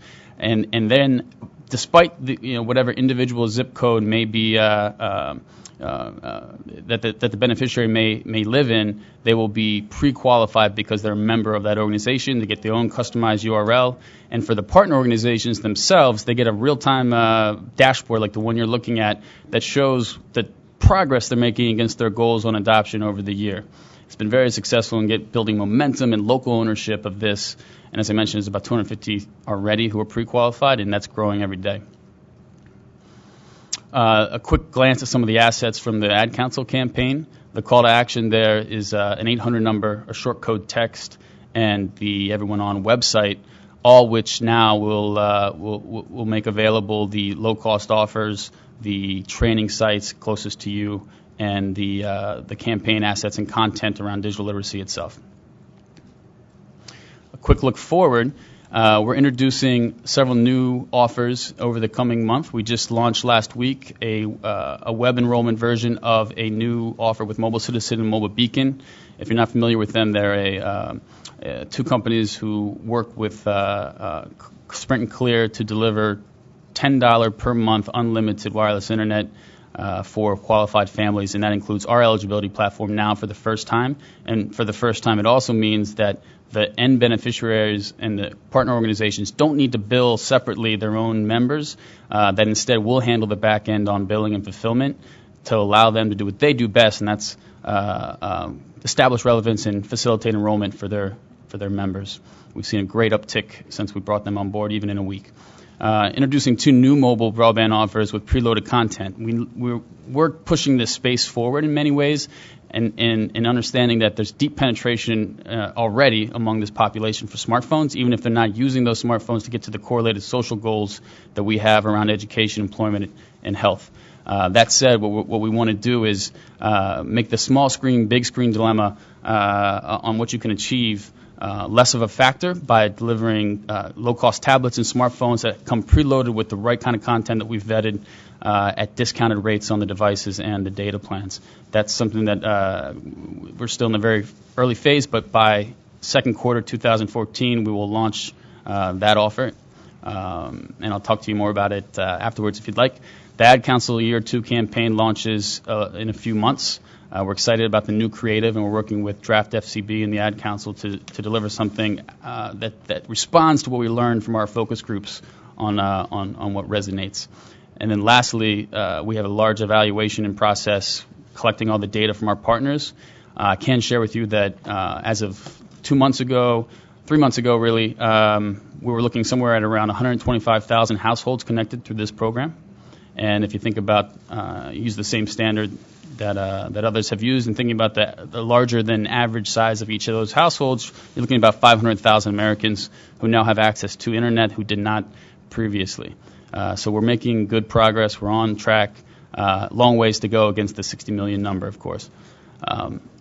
So that's the end. I'll take some questions. I think the one piece I wanted to deliver to you guys too, as we think about Connect In and we think about education and the modification of E-rate, we need to all really be thoughtful about how this investment and this transition requires home connectivity to hit the goals that we've all established for digital learning. Otherwise, again, we'll risk deepening achievement gaps, and that's the last thing we want to do. The Department of Education has been really excited to work with us on this, and we hope that as we move towards 2014, that becomes there's a larger kind of collection of folks who get that and who are working towards that same goal. So thanks, and I'll take some questions. Sure, Thank please. you very much, Zach. Don't forget, it helps me visually to see tent cards go up, but I see your hand, Ken, so you're safe. Go ahead. Yeah, it wasn't so much a question. The slides were very valuable, and could you provide them to Scott so they could send them out to everybody? Absolutely. Great, Sure. Thank you. Great suggestion. Thank you. Does anyone else have any questions? Yeah, Mark. Zach, good to see you again. Good to see you It's more of a comment. ARC has used this program 3 times. We did Graham County, North Carolina, 596 computers. We did Allegheny County, Maryland, 80 computers. And we're in the process of doing McDowell County, West Virginia, 735 computers, I think is what it was. And the affiliate we were using with you was CDI. Yep. And they've done a great job. Good people to work with and very well received. Great. Excellent. Mitzi? Thank you, Mitzi Herrera from Montgomery County, Maryland. Just curious on, I'm sort of looking at the site during this meeting. Mm-hmm. So a couple things. One, is there clear? If I found it difficult to find, just clear information about the eligibility criteria or how to apply. Is the intention that people can actually go to the website to do that, or that they go through the partners to sign up? They can go through the website, which is fairly new. In fact, if you look at everyoneon.org today, you will be able to apply through the website. There's a Get Connected button. What that does is prompt you to enter your zip code, and based on your zip code, you'll see the various offers that are available to you. You also answer one question that's self-selecting on whether you're free and reduced school lunch. If you answer yes, self-identified, you'll also see the cable offers, which is under the Connect to Compete program. But you can do it. That's what we call a kind of organic funnel or retail funnel. The second way to do it is through these pre-qualified partners that I mentioned. In every nonprofit, within 5 to 7 days, you'll get a response with your own customized URL. Can apply online through the Become a Partner. It's part of the top navigation. So you can do it online. You can also call 800 numbers, which are listed online for each. That's separate for each partner right now, because we can't support the variable cost of a contact center ourselves as a nonprofit without a shared revenue model. Though we're working on ways that we might be able to fund that separately. Okay. So, second question is, as part of the Americans Recovery and Reinvestment Act, there was about $50 million. Could have been billion. These are big numbers anyway. Spent on sustainable broadband programs, and there was equivalent amount spent on public computing centers. Have you done? I mean, basically, those were programs that were basically designed to get people who were not on the internet connected. Have you done a lot of outreach with those programs? Yeah, so I mentioned that nonprofit and public group of partners that is now numbering close to 20,000. Majority of those, 15,000 of those, are libraries who by mandate, and some of them were also part of the BTOP funding, do digital literacy training. The remainder, though, are primarily nonprofit digital inclusion organizations like the ones you're talking about, who have been doing this at least since 2008 and probably longer. Now that their BTOP funding is kind of running out, they are looking to what's next.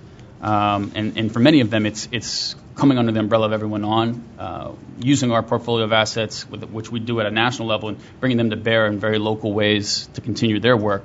So yeah, we're not recreating the wheel. We're using the expertise where it exists and delivering hopefully more value through the way that we've able to aggregate offers that are what we heard is most missing. Okay. These folks. And I'll just to say, there was another comment earlier. For me, relevancy and affordability are inextricably linked. I come from the digital divide in rural Western Maryland, and it's not relevant because you can't afford it in many cases. So I really believe that we need to be careful in the way that we think about relevance. When someone says, I don't need it, or I don't know why I need it, when it's not affordable, there's a lot of things that are not relevant. This is one of them. Okay. And then the last question is, you stated approximately 125,000 households were connected. Comcast reported that its Internet Essentials in the July report to the FCC that they had 150,000 households. So one is, I'm not quite sure if the Internet Essentials is staying outside the core of Connect to Compete. Yeah. And do you have targets for the penetration rate that you're sort of trying to do on a quarterly or annual basis? Because at 62 million households, collectively 60 having million people, right. 60 million people, so maybe 20 million, 15 million households, we've sort of been at this now for a couple years, and we haven't hit the million mark. Right. Well, there's two. So to answer your first question, Internet Essentials is a partner of ours, but we don't count. We only count the connections, the subscriptions that come through us in the way that we think about that 125,000 household number over the first 8 months of since our national launch. And we're still waiting to get all the data back from all the partners. So there'll be, I mentioned in the next steps. A report in June that's going to show over the course of that'll be at that point 15 months of our Everyone On national work what we're doing against the larger goal. But Comcast Internet Essentials, they at an average of 4 people per household in this low-income category are looking at around 1 million people impacted. And some of those, by the way, came through Everyone On. So we're not trying to double count there, but the idea is that when someone comes to everyoneon.org or comes through a partner and selects Internet Essentials, we want to know that was something that we contributed to. So we're working very closely with their team to do that. But you're right, the big numbers are overwhelming in 125,000 households, even at 500,000 people. If you think about the absolute numbers, is a drop in the ocean. So we do have goals. We're accelerating. That's why we're moving to things like mobile to hopefully leapfrog some of what we're seeing as resistance to home adoption and the prohibitive costs when folks don't have the relevance established yet. But the bottom line is we're looking to do 1 million, actually 1.5 million by the time that June report comes, and that's absolute number of people based on the average size of each household. Because that's also what the 60 million number is.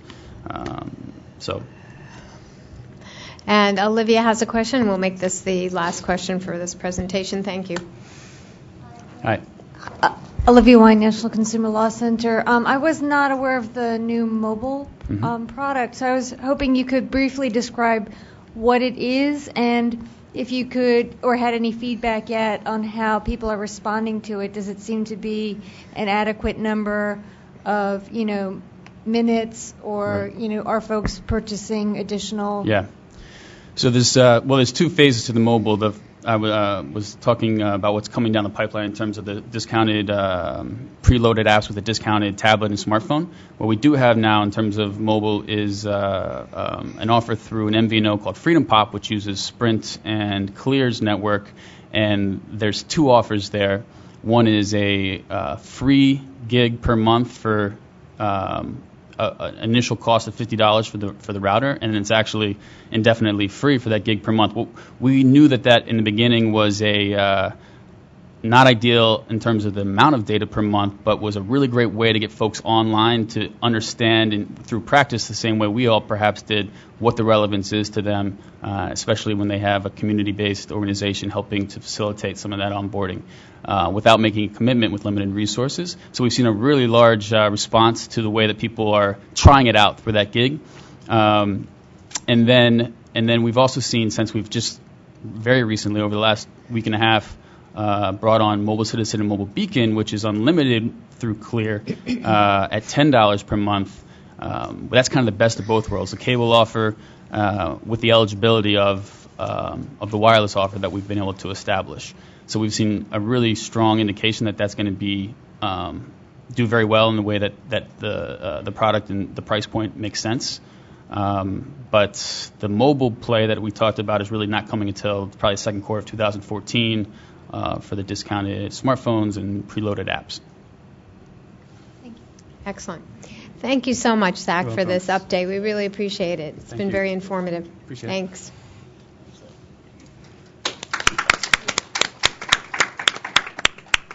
Okay, stay in your seats, folks. Another great presentation on its way. Oh, Paul? Hi, Paul Schrader with AFB. Just want to point out that it is important. I don't know if this one came in advance, but to the extent that it is at all possible, PowerPoints really would be helpful to have in advance, even if it's a short time before the meeting, for at least me, who can't see the screen, and there might be a few others. Anyone on the phone certainly would fall into that category. Thank you for mentioning that, Paul, and I know that Scott tries to do that as much as possible. But thank you for mentioning that again. Welcome, Diane Cornell, and I'm sorry that we kept you waiting a little while. Here we are running a little behind with our tight schedule this morning, but thank you and welcome, and we're very excited to have you here to hear about the process that you're working on for the chairman here. So thank you. Okay, thank you very much. I'm really happy that the timing for this advisory committee worked out so that I could have a chance to talk to you all before as the report recommendations are being developed. So this thank you for inviting me, and this worked out well. And Paul, you'll be happy to know I don't have any slides, or maybe unhappy to know, but at least I didn't not provide them in advance. So So what I'm going to do is just spend a couple of minutes talking about the chairman's process reform initiative, and then hopefully spend most of the time taking any comments or input that you all might have. Let me start by just saying that this chairman is intensely interested in this topic. As you probably know, during the last 10 years, he worked in a venture capital company and in the venture capital industry, I should say, and he heard a lot from different kinds of entrepreneurs who were frustrated with a lack of regulatory certainty at the FCC and other regulators, and he is very interested in trying to do something about this. As I think many of you also know, he has a very strong interest in disability access issues and indeed in access in general. And so I think this is also an area that he wants to push forward and promote, and he views process reform as integral to doing that. So I would say the overall goal of the initiative is to increase the efficiency and the effectiveness of how the FCC conducts its business in general.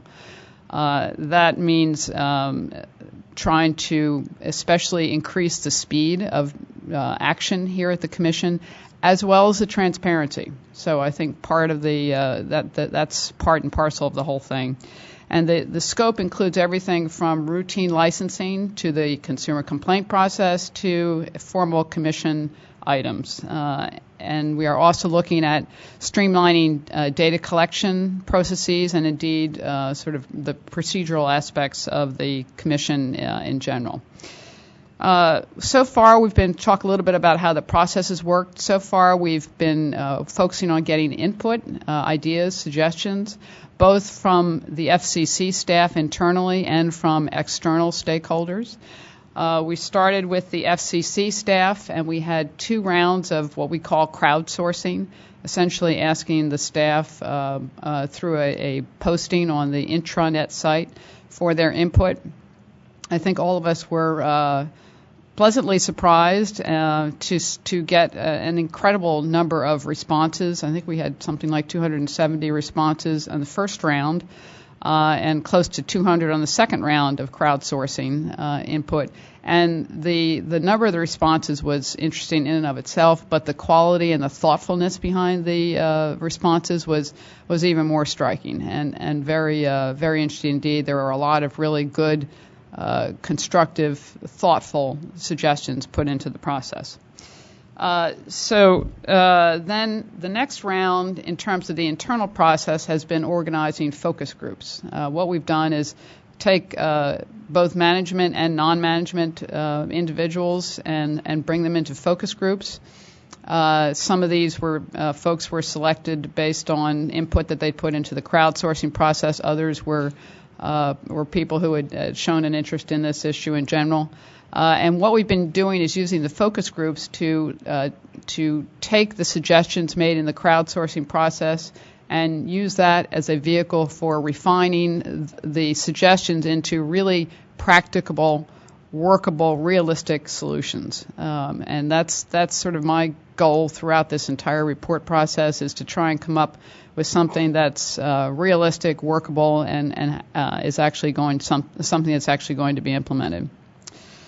Then continuing on the internal input, we've also, of course, gotten formal input from the bureaus and the offices on how they track items, how they attack backlogs, and indeed how they process things in general. So that's sort of been our internal process. And then on the external side, I posted a blog post on the internet a couple of weeks ago, and we've gotten a lot of thoughtful responses on the response to that blog post. And people have also been coming in and doing meetings with me and the other folks working on this whole process reform initiative, and all of that's been very helpful. And if any of you have additional input to submit, we did give a deadline in early December, and we're busily writing now, but we're always open to taking input. So you can put things in through the website email, which I think is innovation.gov, if I remember correctly, but you could check my blog post that's on the FCC's internet site. We've also been consulting with other agencies that do similar kinds of things that we do. For example, the Federal Trade Commission and also the Consumer Finance Protection Board are examples of agencies that we're looking at who do similar kinds of rulemaking processes, complaint processes, et cetera. And again, if you have any suggestions on that front, let me know. So now we're at the stage where we're at the tough job. We have the tough job of prioritizing all the input, and it is a very large volume of input, although there were some recurring themes, and trying to figure out how we can have a really measurable and sort of positive impact on how the FCC does business, and try and do something that's realistic to achieve despite the sort of grim budget environment that we continue to face, as you all know. So I wanted to talk about a couple of the main areas or themes, if you will, that we've been hearing about and we've gotten a lot of input on. The first area that we're looking at are steps to increase the speed, the predictability, and the transparency of the decision-making process. So looking at things like having more rigorous internal deadlines and means of setting and monitoring those internal action deadlines in a more rigorous way than has been done in the past. Ways to expedite the licensing process and potentially reduce the amount of information that applicants need to file with the aim of speeding the process, or perhaps one should say tailoring the information that's submitted so that it's appropriate in the licensing process that exists today. The consumer complaint process has been an issue that I know has been a topic of concern for a lot of folks. We're actively looking at trying to evaluate thoughtful ways to streamline that process, both the informal and the formal consumer complaint process, and also ways to analyze the data that's received in the consumer complaint process more effectively. Commissioner Rosenworcel, for example, has talked about this in the past and trying to evaluate what we learned from individual consumer complaints to determine whether there are principles or issues that have broader applicability than just the individual complaints that are filed. We're also taking aim at backlogged matters that have been sitting for a long time with aggressive plans to try and get those, I'll say, cleaned up, but move those faster, along with the process of trying to look at the means and the mechanisms the FCC uses to address its processes in general, so that backlogs don't build up in the future, and hopefully, in addition to reducing them, that we keep them from building up. So in that context, as you can imagine, one general area that's emerging as a focus is the tracking systems, both internal tracking systems and those that are visible externally. I think that it's fair to say that they're in serious need of an overhaul to make them more user-friendly, both internally and externally, and also to make them more transparent. Of course, the reason they exist the way they do today is largely a result of funding realities that have existed for some time. The FCC has faced funding challenges in the IT context, and that's not going away. But we still think that there's a lot that can be done to make the tracking systems more efficient. So another component of this process reform initiative is to look at weeding out outdated regulations or regulations that could be more appropriately tailored to the purposes that they serve, streamlined regulations. We are not, however, dealing with the more substantive aspects of regulations, at least as part of this initiative. We are getting some comment from external parties that touches on areas that I would characterize as more substantive. Those would be referred over to the appropriate organization within the commission that deals with those issues, so they wouldn't be lost. But that's not sort of the focus of this process reform initiative. So then, finally, on the sort of the policy and rulemaking side of things, we are talking about trying to think about ways in which the Commission could conduct those processes differently. So, for example, we're thinking about ways to use multi-stakeholder organizations, such as this CAC, for example, or technical advisory groups, external advisory groups, to try and help narrow the issues that are before the Commission, provide more focused input, and indeed try and focus the policy-making process more effectively in general. Similarly, we're looking at ways in which we can use external consulting entities or external experts more efficiently. Again, that's a financial or resource issue, so that's a challenge. But looking to have external parties help, again, to focus the input into the Commission and focus the decision-making process a bit. The other, in sort of an enforcement or a dispute resolution type context, we're looking at things like mediation, negotiated rulemaking, different models for trying to resolve issues that have been pending for a long period of time.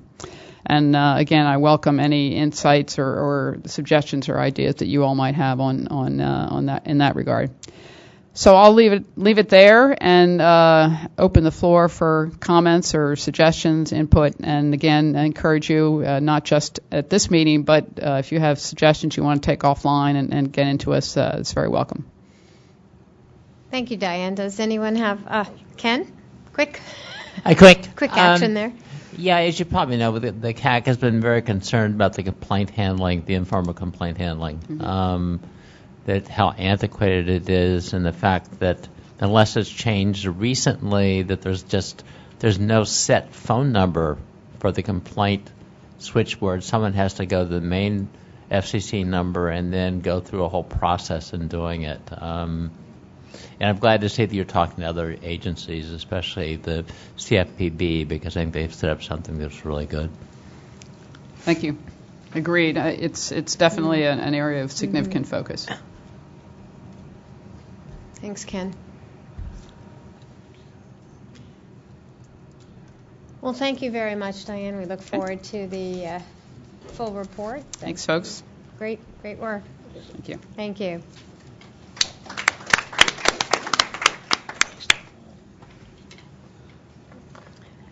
Okay, so next on our lineup, Paula, you're right here.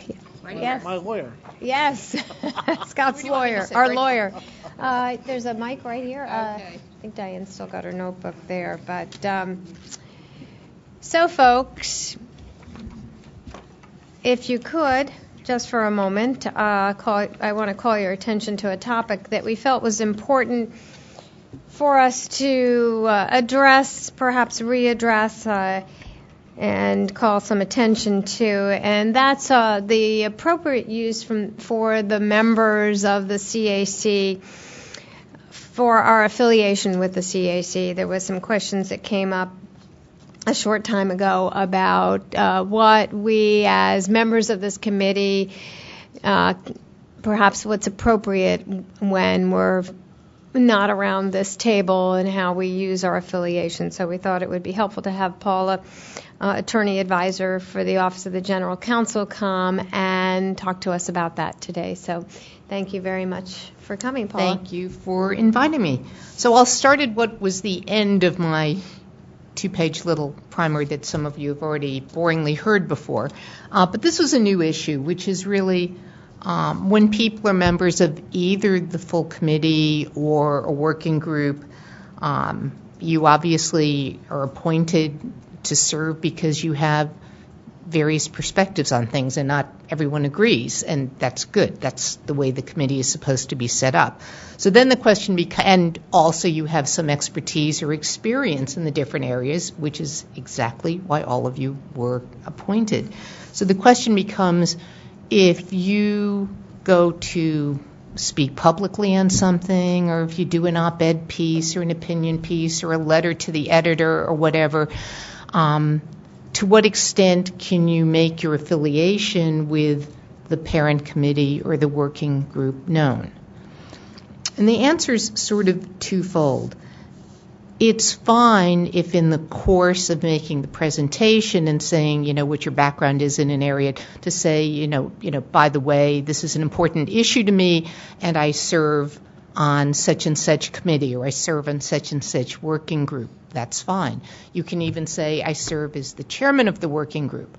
But what's important if you're talking about an issue that hasn't, particularly an issue that's just pending, it hasn't been voted, there's nothing that's final, what's really important is to make really clear that you're just giving your individual views on things. And that's just especially important if it hasn't been voted. If you're speaking about something after there's been a recommendation, it's fine. And if that recommendation is already public, particularly if it's been voted by the full committee, it's fine to say, oh, by the way, I agreed with it or I disagreed with it, but such and such is the recommendation of the, advisory committee in which I serve. That's fine. The problem comes when if you are submitting something in writing and you sign something and you say, I feel very strongly that the right direction is whatever it is, X. And then you sign it, Paula Silberthaw, head of the working group, or Paula Silberthaw, chairman of the advisory committee. It makes it sound, in that case, as though it might not be an individual perspective, but it's something that's sort of the more formal opinion of that group, and that's what's to be avoided. So, it's not that you have to hide the fact that you're playing a role in a member of the group. It's just that you have to be very careful about how you sign things or how you explain things. And if you do have any questions before you submit something on whether you've sort of inadvertently crossed the line, you could feel free to get in touch with Scott or Deborah, who could give it to Scott, and people can look at it and just make sure that it's fine, so you won't afterwards have to be putting in a clarification, something like that. It's a little bit tricky when something's been perhaps voted as an opinion of the working group and submitted for consideration to the full FACA, but maybe that isn't public yet. Maybe it's been submitted, but it's still sort of a private matter because it's before a meeting. So my recommendation would be, if you've had internal discussions with the working group, but it hasn't been publicly discussed either through a written report or through a presentation at the full group, to just, not talk about it. Just wait until it's become, a matter that's sort of publicly known. That's sort of I think the best and safest way to proceed. Does anyone have any questions about that before I get into the more formalistic, background and other matters? Okay. Well, I have a question, because I think sometimes there are gray areas, and I do think probably the best course is to check with Scott, who can always check this out with Paula, and so that's probably the best course if there is a question, and you can always send a question to me and I will pass it along to Scott. But we all have bios. So is it okay, because I think this is sort of in the gray area, is it okay to include something in your, to have your identification in your bio and let it sit there and then go around the course of your business? So, we all have bios. Do we put it in, is it okay to put it in your bio? Oh, yeah. And not worry about you're doing something, and is that okay? That's absolutely fine, because that's factual, and you're not saying every time that, as an individual you give a perspective on something, you're not saying that you agree with the perspective of the whole group or seeking to represent them. Okay. So I think that's I just want to clarify that, because I thought that, I kind of felt like that was okay, but I just want to make sure if anyone else had that question, just to clarify that. Right. So we're talking about sort of going above and beyond that. Yeah, it's just how you hold yourself out when you're speaking about certain issues that might overlap the issues of of the FACA. Well, as all of Did you want to say anything, Scott? Oh, okay. The other interesting question that's come out, I went to a GSA meeting talking about different FACA issues, and this sort of surprised me that it came up, but because it did, I'm going to mention it to all of you because apparently there was, when the commission forms advisory groups, it's to get a group recommendation. And a lot of times people say it's to get a consensus. Well, consensus is great, but it's not always possible because people have different views, and it's supposed to be a well-balanced committee. So if you had 12 people, you could have a 7-5 vote. Hopefully not 6-6, because then that would be bad. But and you will have dissent, and in fact, a certain amount of dissent is welcome. It's healthy because when reports are submitted to the full commission, they want to hear, it's great if everyone in this room has agreed with something, but chances are that's not going to be the case. I mean, a lot of our groups have different views, and they're, like this group, fairly large. And so please understand that you're supposed to be out here in a well-mannered way arguing with each other and discussing things and bringing things up. And if at the time that you issue a report, if it comes to that, it's fine not to reach a consensus vote. Hopefully there's sort of a, plurality, majority vote. And if anyone has a strong view on something and you want to submit like a minority opinion, that's fine. Personally, I encourage that. I think Scott encourages it. No name calling, no ad hominems, obviously, but it's fine to have dissent. And at this meeting, where there were about 30 different government agencies last week, people said, well, people are nervous about having dissenting views. And the staff attorneys there said, but we keep reminding people that's fine because we don't want it to look as though, say, when a working group comes up with a recommendation, that people are not focusing on it, that they're rubber stamping it. So I just, anyone who's a dissenting view, that's fine. And if you want to put it in writing, that's fine. You don't have to. But don't feel that just because your view isn't accepted that the commission doesn't want to hear about it, because the commission members and the staff probably do want to hear about it. Let me just run down a couple of things that, if you've heard this little talk, you've heard before, which is that one of the main purposes of the FACA is to get recommendations from a group through an open process, through diversity in membership, balanced viewpoints, different views. And everything about the process sort of follows from that, so that you can have attendance by the public. At any point in time, we have to publish notice in the Federal Register, and since most people don't read the Federal Register, we also put it on our website about 15 days in advance.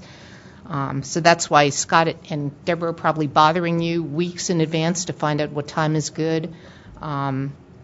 If you make a recommendation and you give 2 days public notice, and someone doesn't like it and the commission adopts the recommendation, the fact that we didn't meet Federal Register notice requirements could be a basis under which to have the commission reject any reports that you've put forward. So it's not a frivolous concern, being off by a day or two, because it takes a while for the Federal Register to actually publish things. There's a little leeway, but anything less than 10 days, could create a very serious problem. Again, as you know, the meetings are open to the public. If any of you notice anything that's coming up in a report you've done, or you're using, for some reason, confidential materials that came from, let's say you're reporting,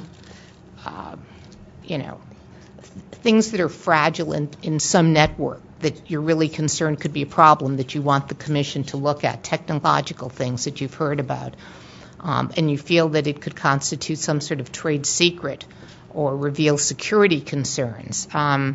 Probably not so much with this group as some of our other technical groups. Then get in touch with Deborah and Scott. Let them know you think that there's actually something significant and confidential involved, and we could close with advance notice. We could close the meeting, a portion of the meeting, to the public.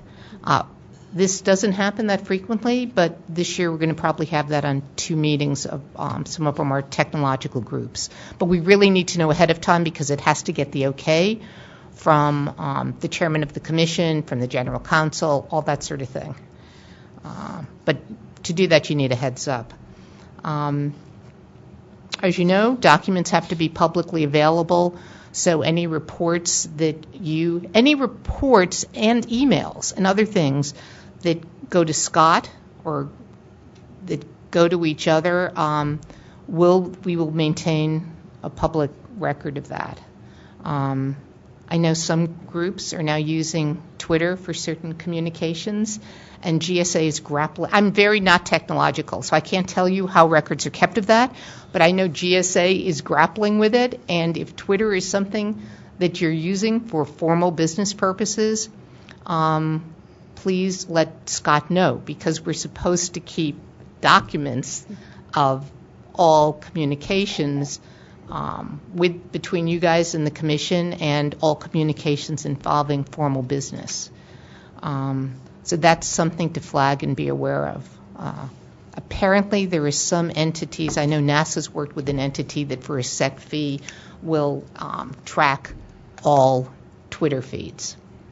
But this definitely goes beyond my expertise. I'm just sort of putting a place mark on that. Well, as you know, the committee chair, and do you have a vice chair? No. No, okay. Your committee chair serves as a focal point. You can feed all questions through Deborah or through Scott. And especially if you have recommendations of what you want for the agendas for either the working groups or the full meetings, those agendas should be set sort of in a joint process by Scott with consultation with all of you, and particularly with Deborah. So please be sure to get in touch with them. We are not supposed to change agendas at the last minute. They should all be noticed properly. And even for working group meetings, it's good to have an agenda in advance. And under the GSA regs, Scott is supposed to approve them in advance. So you shouldn't, you should sort of have an idea of what you're going to be discussing or working on before you meet. Under the FACA, under the statute, and under the GSA regs, Scott, as your designated federal officer, is required to call the meetings, as I just said, approve all the agendas, maintain the records, take committee meetings. So any questions you have that involve anything that you're just not sure of, just, email him, give him a ring. I'm just trying to make more work for you. And then finally, on the difference between the role of the working groups and the role of the full committee. The reason that a working group can meet sort of quickly and without public notice, et cetera, is that working groups are informal, but the reason they're informal is they're supposed to be fact-finding. And your working groups will have conversations and preparatory work, and you might do individual research, or you might discuss preliminary findings. A working group, and the reason, again, that's okay, is the working group is just making recommendations, finding facts, and reporting to all of you as a whole. So the working group does not speak for the parent FACA. It's, just, I emphasize, just a working group. And one result of that is the working group can't submit reports directly to the commission.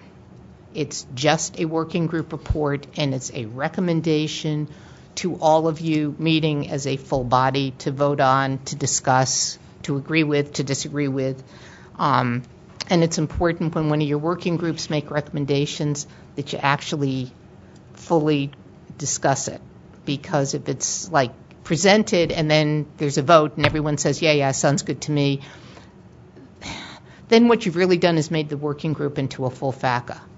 And then all those closed meetings that you had with the working group become very problematic, because if the working group material is just being rubber stamped, then those working groups were really behaving like a parent FACA, and they should have been open.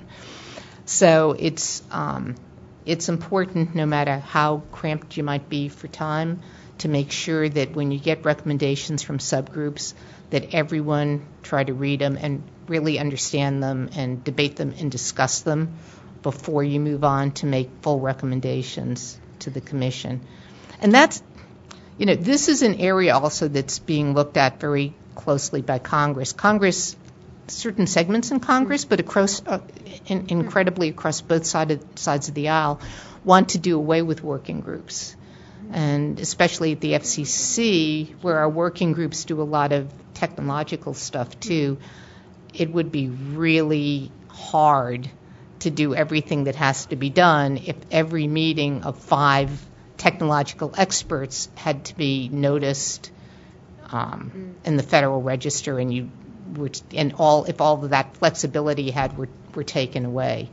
So I just caution people to try to remember, when you meet, don't rubber stamp the working group. Please treat it as just a recommendation, even if it's by your closest and most well-respected colleagues. Because we don't want to set any bad precedents in other situations. So I think that's about it. Yeah, sure. Mitzi has a question. Yes. Thank you very much for coming in, and thank you, Scott, for sending the primer ahead. One thing I'd note is that the primer deals with the FACA. It does not have the citations to the FCC regs or a summary. It's not. I can get that for you. There are no FCC regs that govern the FACA. Okay.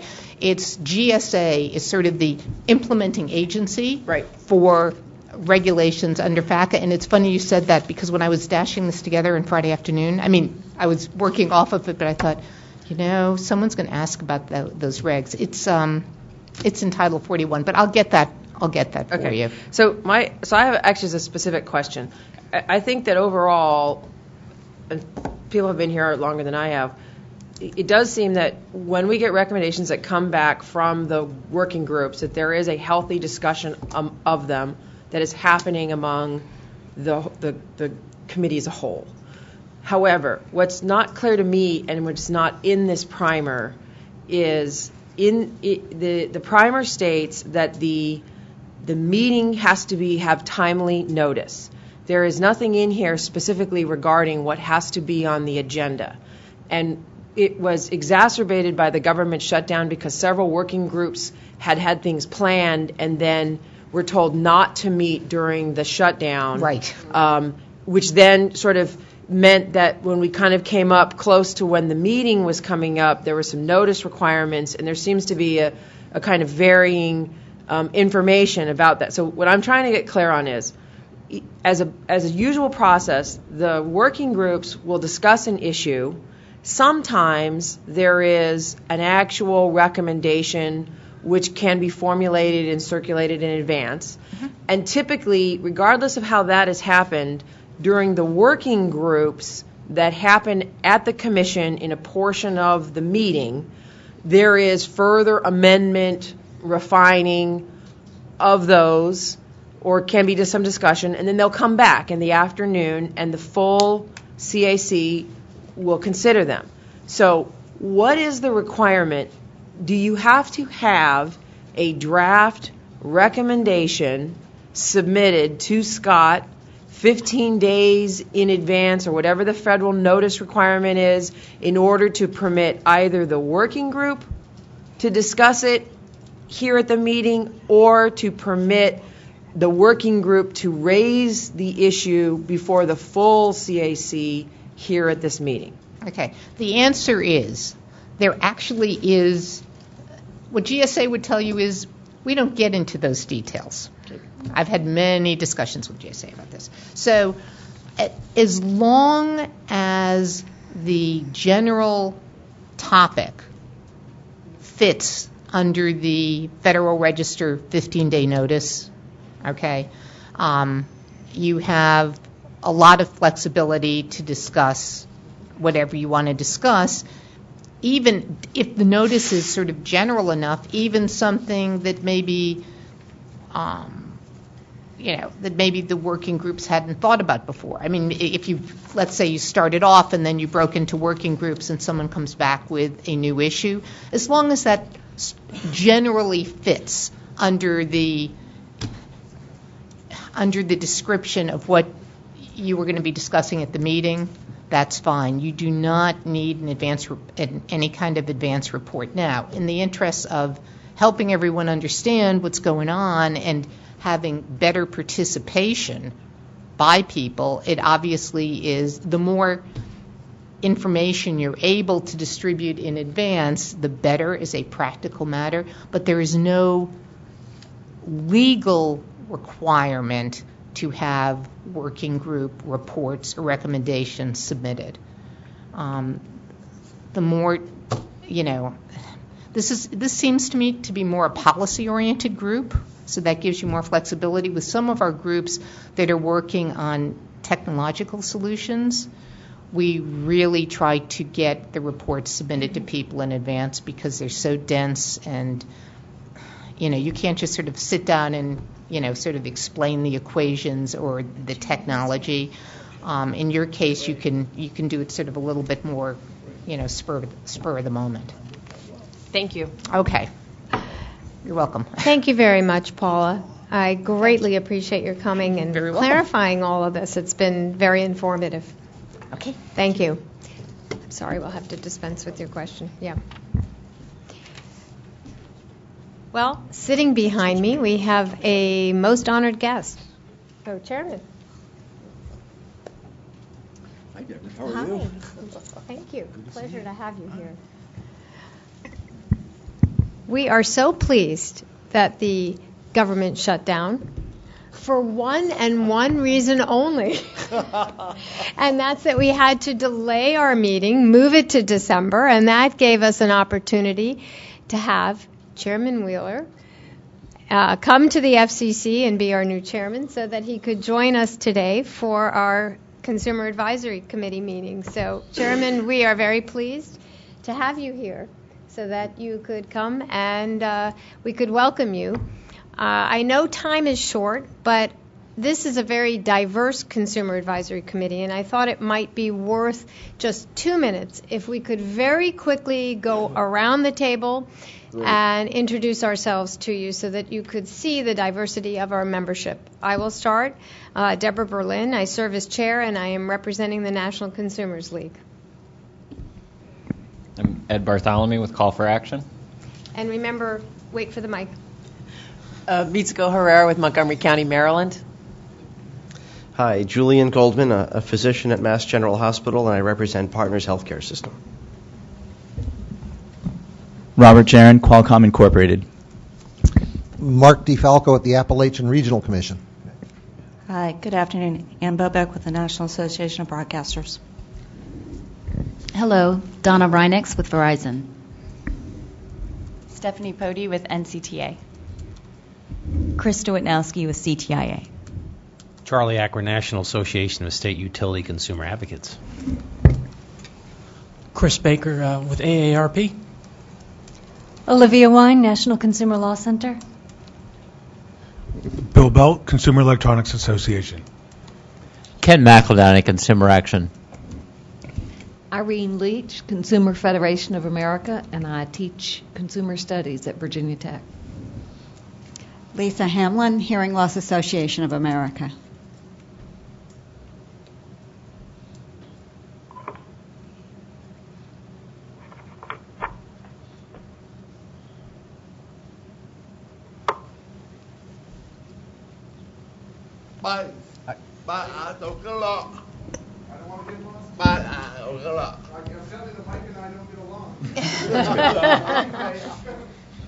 I'm Claude Stout, the second hard of hearing consumer advocate network. Fernando LaGuardia with Time Warner Cable. Louisa Lanchetti, T-Mobile. Steve Posios with the American Consumer Institute. Barry Mansky of the Digital Policy Institute, and worked with Carol back when I was at the NAB. Oh my God! There's you win the prize.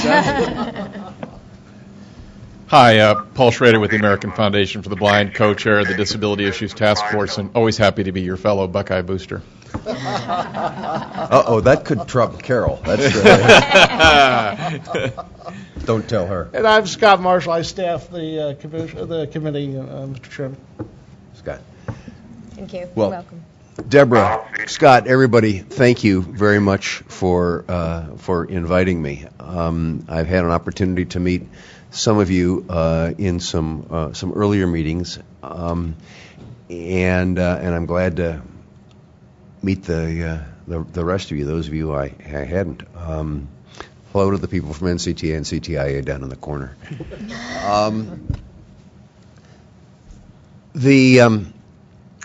I used to sit around a table just like this for the TAC, the Technology Advisory Council. And there are some who suggest that it was because of that I ended up where I am today. So, Deborah, you're forewarned.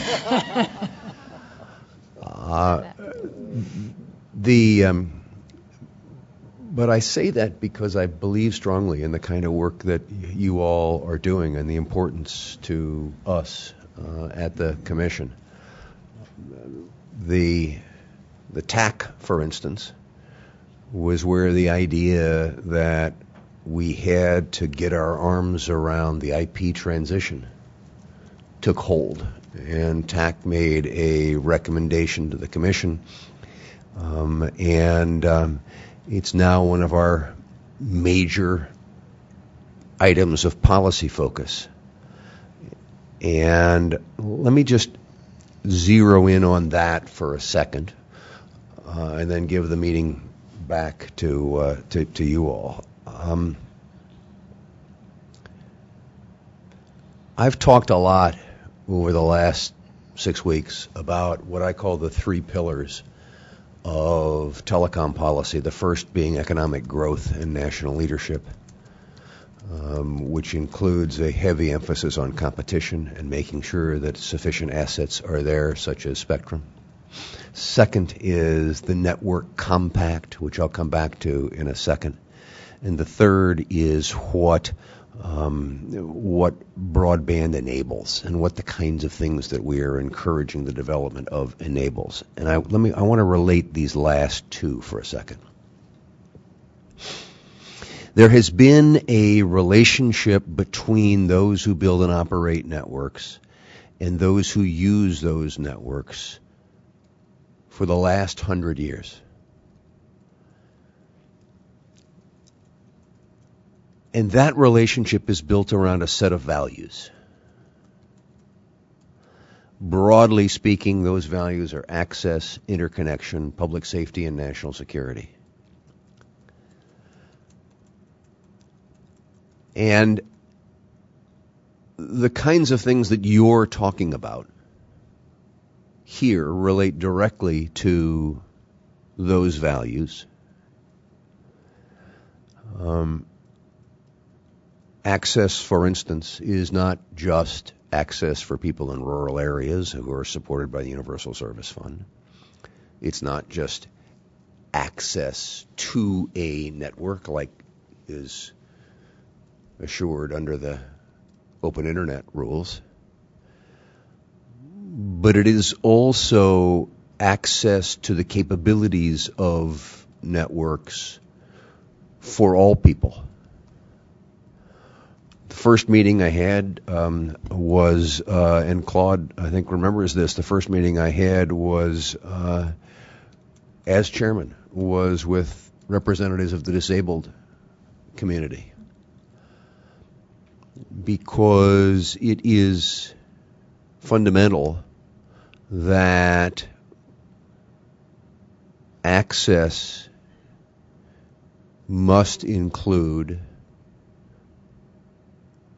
everybody in this country, and that we can't get so carried away with our focus on broadband that we forget about basic access concepts. And that kind of leads to the second part of the third pillar, if you will. What broadband networks enable. If we're not using networks to deliver 21st century capabilities for our students, shame on us. If we're not using networks and the capabilities that they offer as tools to meet the challenges for individuals with disabilities, shame on us. So, for instance, we are strongly supportive of what Commissioner Rosenworcel has called E-Rate 2.0. How do we make sure that the E-Rate program is built around high-speed access to schools? And we are strongly supportive of how the capabilities of the new network create a platform for addressing challenges that technology has been unable to address heretofore, such as the challenges in video relay service, the challenge in TRS. We are, first of the year, going to start down a process where we will build an open API, an open platform application that can be used to, as the next iteration of the kinds of services that are now VRS and TRS, and which ought to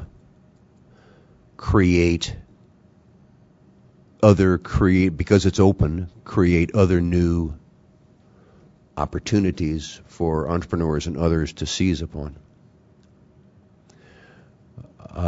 We signed in this room last Thursday an MOU with the National Institute of Aging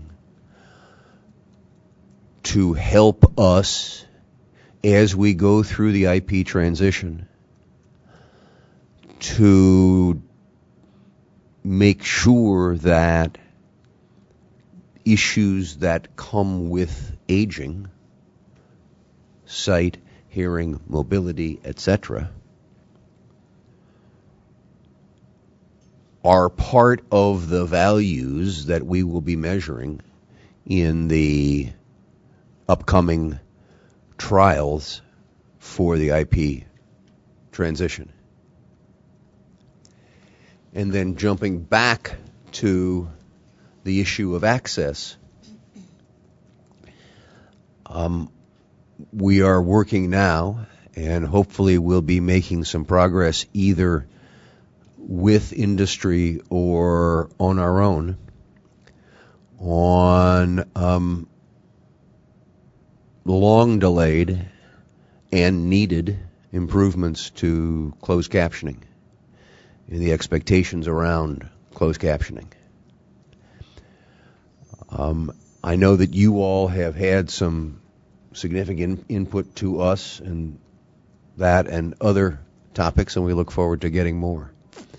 But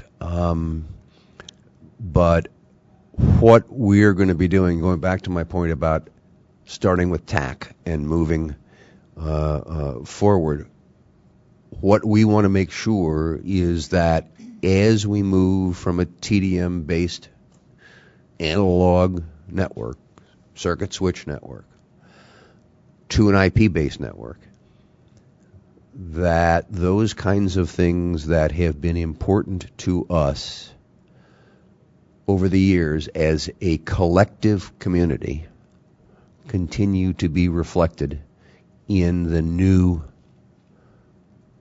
IP world on either an equivalent or improved basis. And you all will be an important part in helping provide input to this process. We're going to be at the end of the day, there will be a series of trials around the country in different geographic locations, different demographic locations, different iconographic. I was trying to be alliterative and be graphics all along the way, but economic situations. to measure the impact of the IP transition. A lot of people have said we need to have technical trials.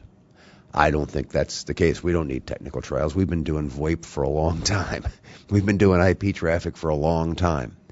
What we need to make sure is that we have values trials, and that the expectations that we have grown to have with our networks are not changed and quite possibly should be improved by the new network capability that we're going to be talking about. So, Deborah and everybody, it's a privilege to be here. Thank you for the work that you all are doing. I know the Commission took the TAC recommendations seriously. I can assure you we will take your recommendations and your thoughts seriously. So thank you to everybody. Thank you. That's great. Do you have time for Sure. a couple Sure. questions? Okay, sure. Couple questions, not statements, please. So I saw Ken. I don't know how you do it. Ken gets the first question every single time. Yeah, I guess one of the things I'm most concerned about during the transition is the marketing of services, in the sense that there's some deception, I think, just in terms of the fine print, in terms of what will be possible in an IP world as opposed to a landline world. And I think the carriers are not disclosing those properly in terms of the shortcomings at the current time. I think hopefully that's something that you will be addressing as well in terms of the transition. Well, there's an interesting thing, Ken, that's going on, and there are some in the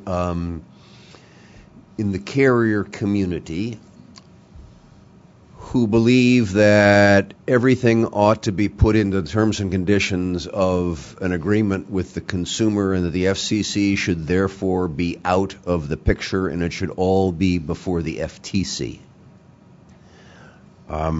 We disagree on that, and I think that the point that you just made is evidence as to why we ought to be disagreeing.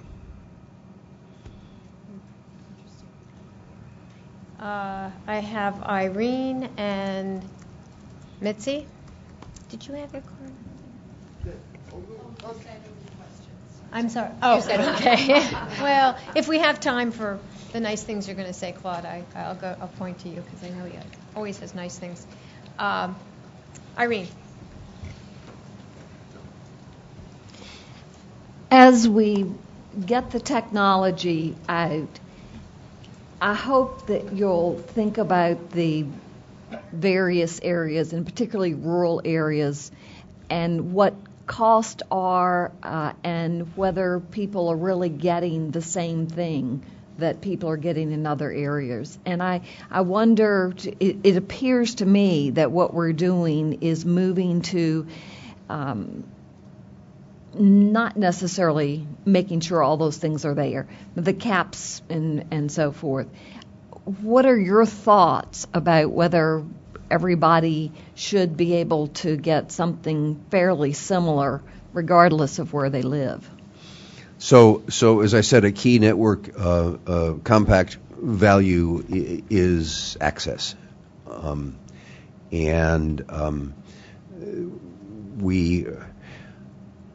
We have to provide that opportunity for everyone regardless of where they live. And in a world where today we define broadband as 4 meg down, 1 up, and the world knows that's not adequate, we need to make sure that we keep on this kind of a path for everybody.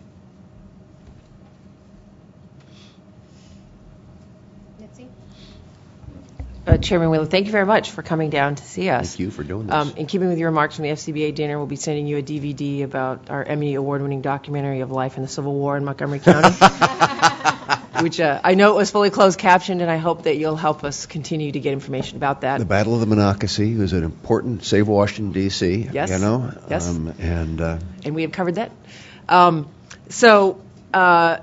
what I want to ask you about just broadly is about funding for technology. I work in a government agency, and we have gone through budget cuts unknown to anybody who's been working there in the size that we've had to deal with. So much of what the FCC does is technology dependent, whether it's making things accessible, updating the website, creating these APIs, doing reports about RF radiation and cell towers and so forth. And you are in a time where Congress is looking to spend less and spend less and spend less. So can you talk about whether it's trying to capture more money that's coming out of the spectrum auctions, or what is it your plan to get the agency the support for the technology? And we just had Diane Cornell down here talking this morning about getting these things out and clearing out the backlog, which is a huge staffing. You've got the same problems of people retiring and not hiring people on. So can you talk a little bit about what's your general strategy to help the FCC get what it needs on the technology and staffing side to be as effective as you want it to be? Well, I'm up with the appropriators tomorrow. So that's one step. No, I understand. And living through sequestration is a challenging situation. And one of the things that's most frustrating with this agency is that if I were the companies to whom we assess fees to pay for the operations of this agency, because the taxpayers don't pay for the FCC. The FCC is funded by those it oversees. And the Congress comes along and says, well, I know that you've put up this $17 million that you expect the agency to do things with, but we're not letting them spend it. I'd be upset. And because you're paying more than what you're getting. What you mentioned, and the result is we have systems that keep us from being fully effective and efficient. I came out of software background and a venture capital background with building new companies. And I came in here and I was shocked to discover we have 200 computer systems. We don't have any collaborative activities. I went up to Gettysburg, to the consumer operation up at Gettysburg, and when we want to know what topics are people talking to us about, we have to do a word search. We have to search inside Microsoft Word because we don't have the systems in place. And it all comes down to money. I'm trying. I understand exactly what you're saying. As a business person, I'm horrified at what I found in terms of systems. I appreciate that, and I would just add that those charges that the companies are paying typically are fully itemized and passed through to consumers as itemized charges on their bills. So in effect, consumers are paying, just even in the cable area, there's something like $60 million that's collected by this agency, and yet there is a backlog of complaints and those kinds of things. So in your talk with that, it's not just the companies who are doing it, it is their customers as well. It's not all itemized, but I take your point. So I think we've gotten our questions out. Chairman, thank Deborah, you so much. Thank you, and thank you to everybody for the work you're doing. And I look forward to what you produce. We look forward to working with you, too. We've got an IP transition working group. We have a consumer working group. So I know consumer complaints, the IP transition are certainly two issues that we will definitely be working with. And we look forward to working with you. And welcome. Thank you. Thank you so much. Thanks, Deborah. Thanks. Thanks very much, Chairman. Good to see you.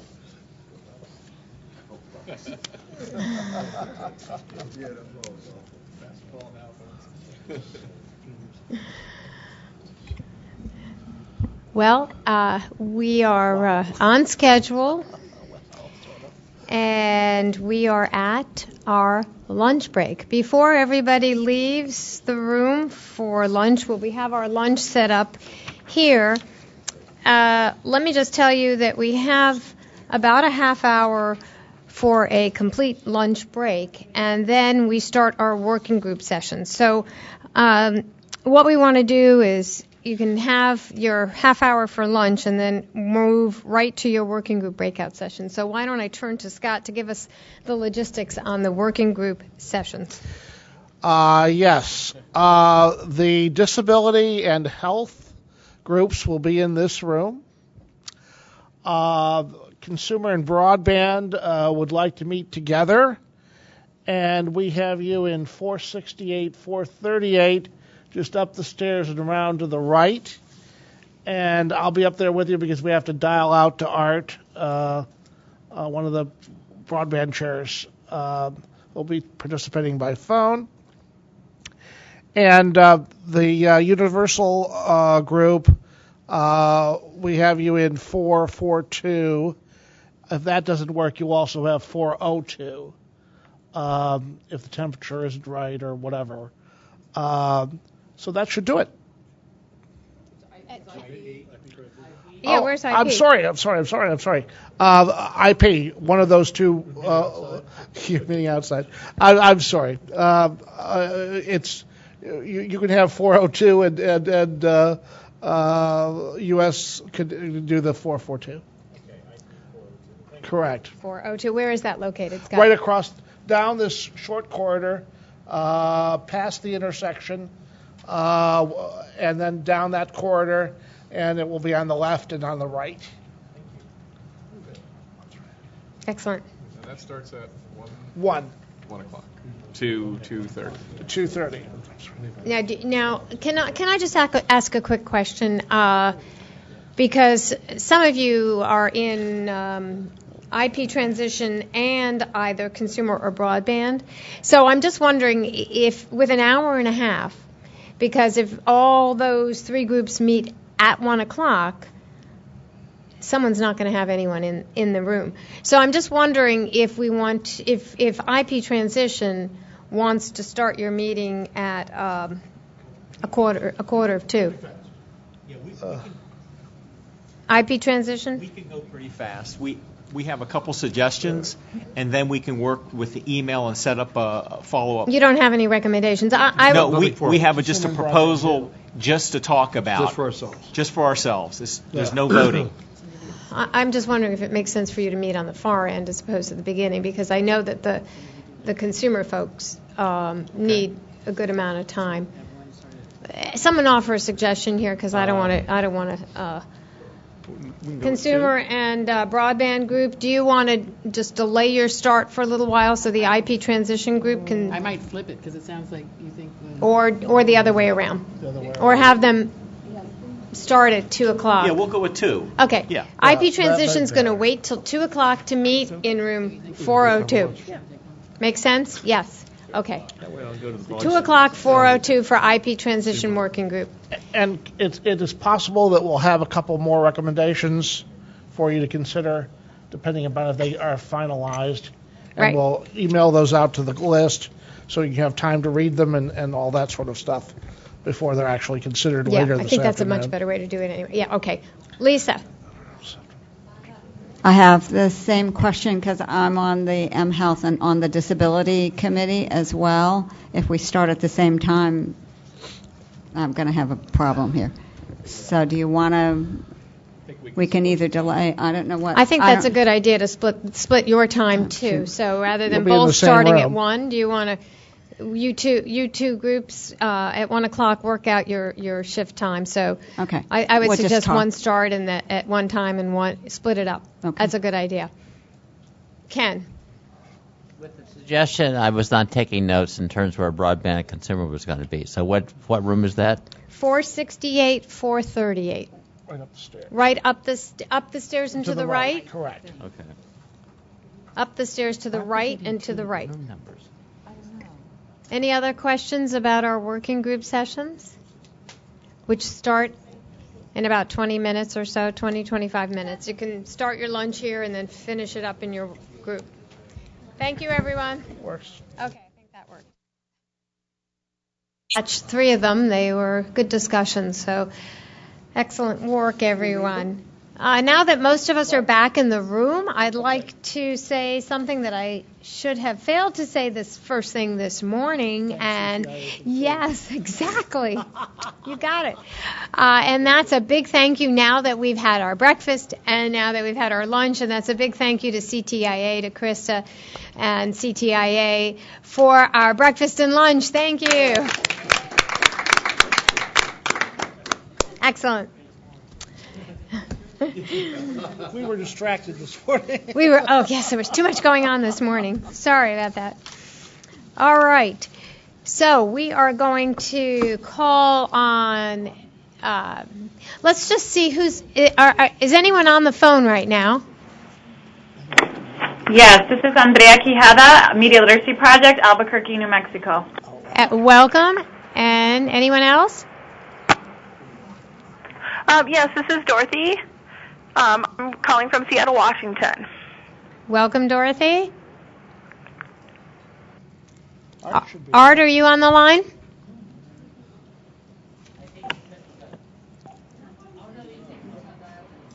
He said he would die. Yeah, I said he would die. Okay. Take the consumer. Doug Trauner from Health Analytics Services. Okay, Ed. We're going to take consumer first because Art's not on the line. You can talk and pass out. Well, you're not on the mic though. We need you on the mic. We do need you on the mic. And we need you to. We need him to read it. Yep. Because Paul doesn't have it. He's not online. Right. Paul's not online. Okay. And a bunch of other people who are having Wi-Fi problems too.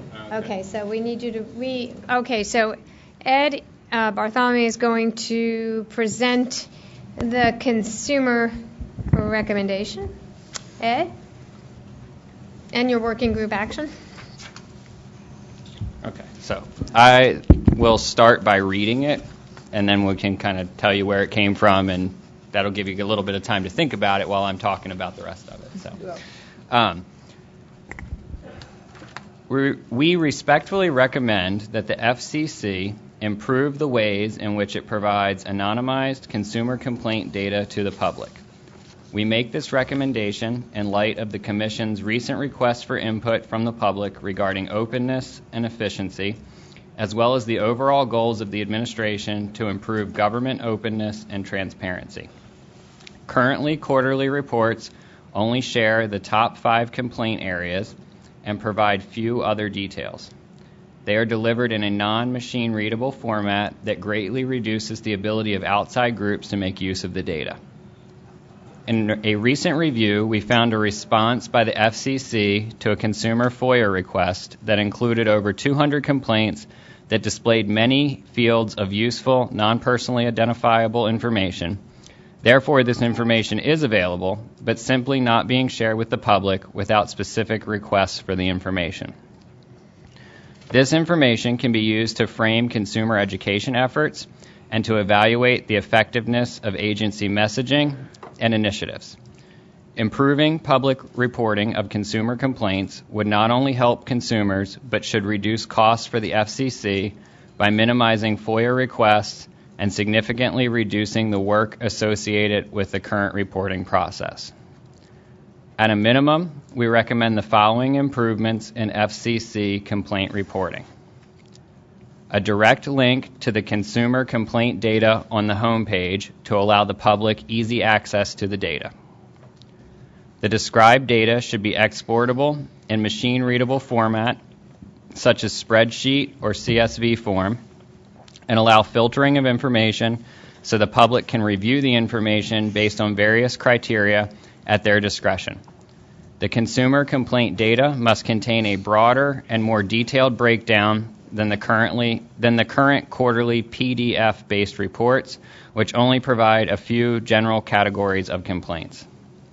In addition, the FCC should look to improve its aggregate and narrative reporting, providing a more detailed breakdown of complaints in a narrative format.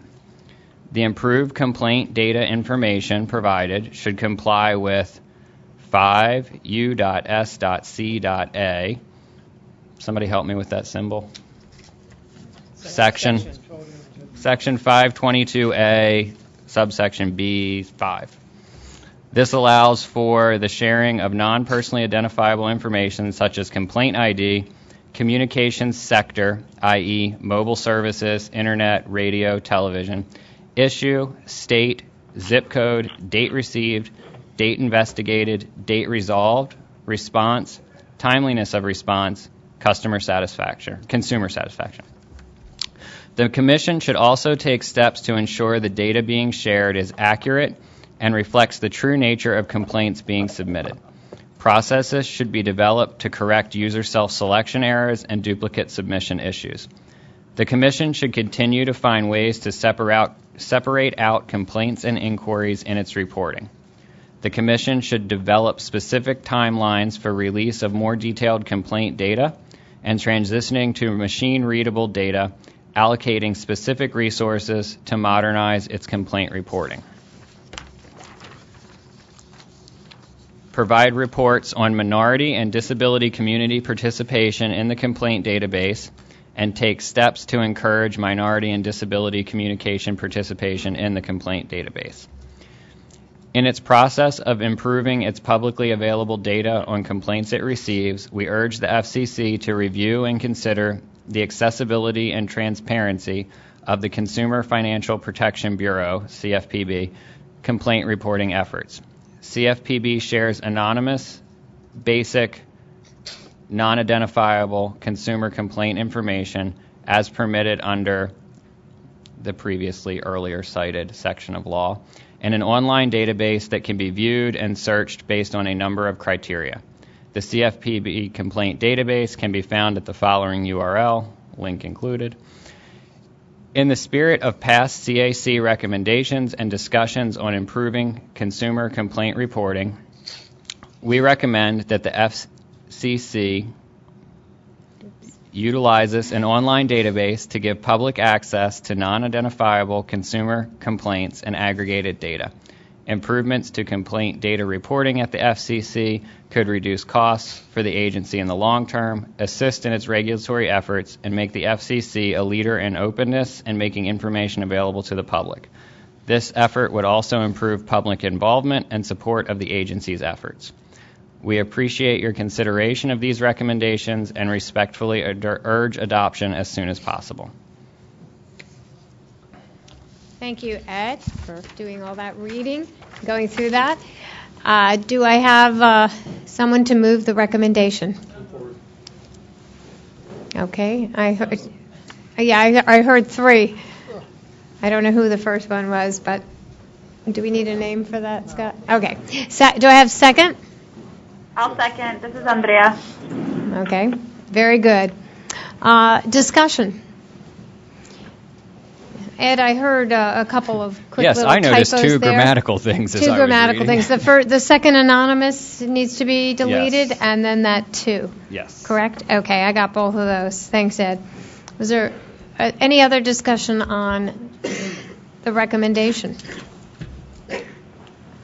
Hi, this is Art. Can you hear me? Yes. Welcome, Art. Oh, fantastic. That's working. Hi, this is Art and Art Neal from New Media Rights. I just wanted to thank Ed as well as my co-chair Mia of the Broadband Work Group for their work on this recommendation. Mia Martinez discussions with the CFPB as background for this recommendation, and I also wanted to thank my staff at New Media Rights who did a lot of background research and work that went into this recommendation as well to help us understand what the FCC can do regarding its reporting. And I just, in front of the whole group, in front of the whole committee, we really reviewed what the FCC is currently doing, and there was a concern amongst members of the Consumer Empowerment Group and amongst members of the Broadband Group about what the FCC is currently doing in terms of reporting, which is really just a simple of a couple of the top complaints that are coming out each quarter, and that there are some other references, and the CFPB is just one reference, and we thought it was really important to give some encouragement to improve the openness and transparency of the FCC. It seems to fit right in with what the chairman was talking about today, and what he's been talking about in the first weeks of his chairmanship. So also I think this is really important to try to encourage the FCC to make sure that this data is machine readable and is actually used and useful for third parties outside of the agency as well.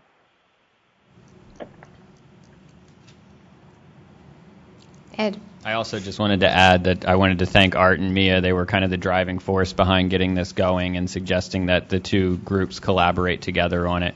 So I wanted to thank them. And I know Art's staff put in a significant amount of time doing some background work and helping us get to where we are on this. So thank you. Great. Yes, Paul.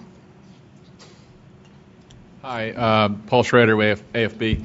I think this is great and fully support it. Appreciate the recognition of disability area as one that does not get sufficient in representation in terms of reporting on complaints. It's probably pretty self-evident in using the term machine readable, but I wonder if there would be any objection in adding the word accessible just to make sure that there's absolutely no doubt that we're talking about forms that can be readily used by people with disabilities, particularly people using assistive technology. Machine readable. To clarify. So adding machine readable and accessible. Machine readable okay, and so accessible. And accessible? Yeah. Okay. Or machine readable, accessible formats. Either way, just to make clear that there's absolutely no, and I fully applaud moving away from PDF. Are you going to do and or and accessible formats? Yeah. Probably. Where is that? The last bullet on that? It's the page? second bullet. Oh, it's the okay. first sentence in the second bullet. And accessible formats. And formats, plural. Yes.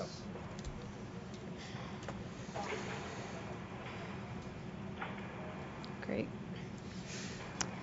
Yeah, Louisa. I think there's much very good about this recommendation, and I very much appreciate the working group's efforts to accommodate all of the interests and concerns. From our perspective, we would support the bulk of this, but we did have one discrete issue regarding the fact that the Commission does collect inquiries and other information and questions and input from consumers that not in all cases reflect wrongdoing or actual complaints. So we had an issue with respect to identifying particular providers, which my understanding is the case with the recent CFPB processes. So with that kind of caveat, and because of that concern, we may in fact abstain, but not because we don't support the bulk of this or think that it's an excellent effort, and indeed think that the Commission should adopt much of what's in this paper. Thanks, Lisa. Anyone have any other comments? No, and I would just say to that also, if there's a way that we can maybe not necessarily strengthen this recommendation, but moving forward, if there's future thoughts that you guys have or concerns or ways that you think would be helpful and that we can work together to provide the Commission some feedback to make sure that we're addressing those issues, because we recognize also that complaints and inquiries are distinct and different, and should not be, one's not necessarily reflective of the other. So. Well, there's some. Yeah, Irene. There's even something in here that says they need to be sure that it really is reflective of complaints, and that it's. I mean, there is a piece in there about differentiating that. So I would hope that would help communicate even in this piece.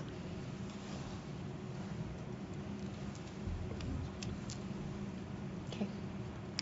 All right. Mitzi? I just have a general question. We want to put these things out there to encourage the FCC to do things and to provide them with input. The initial part of this, where we're asking them to provide, make the information available, not just their top 10 complaints. I mean, we asked them for that a couple years ago. So does it make these things more effective if you note that you've previously asked and they've come back to say it, or is it more effective if you just add to the next meeting agenda to have them come back and give an update? I mean, I want to be positive and encourage the FCC, but it's frustrating that they have data that's available. They only published the top 5. We asked them if you just publish all of it. They said yes. And 2.5 years later, we're still waiting for them to do it. So that's just my only question is, what is the more effective way? Do you put in the resolution noting that it's been out there? Do you just invite them? Do you just mention it? But it just seems like at some point, somebody has to be accountable. Well, Scott, do you have thoughts on that? I think we've tried it both ways, Scott. What's the most effective way?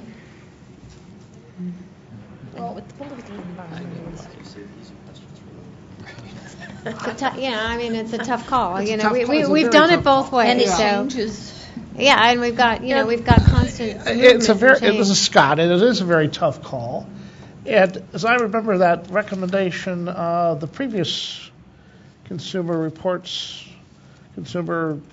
data recommendation was at least 2 years ago, wasn't it? Even a little longer than that.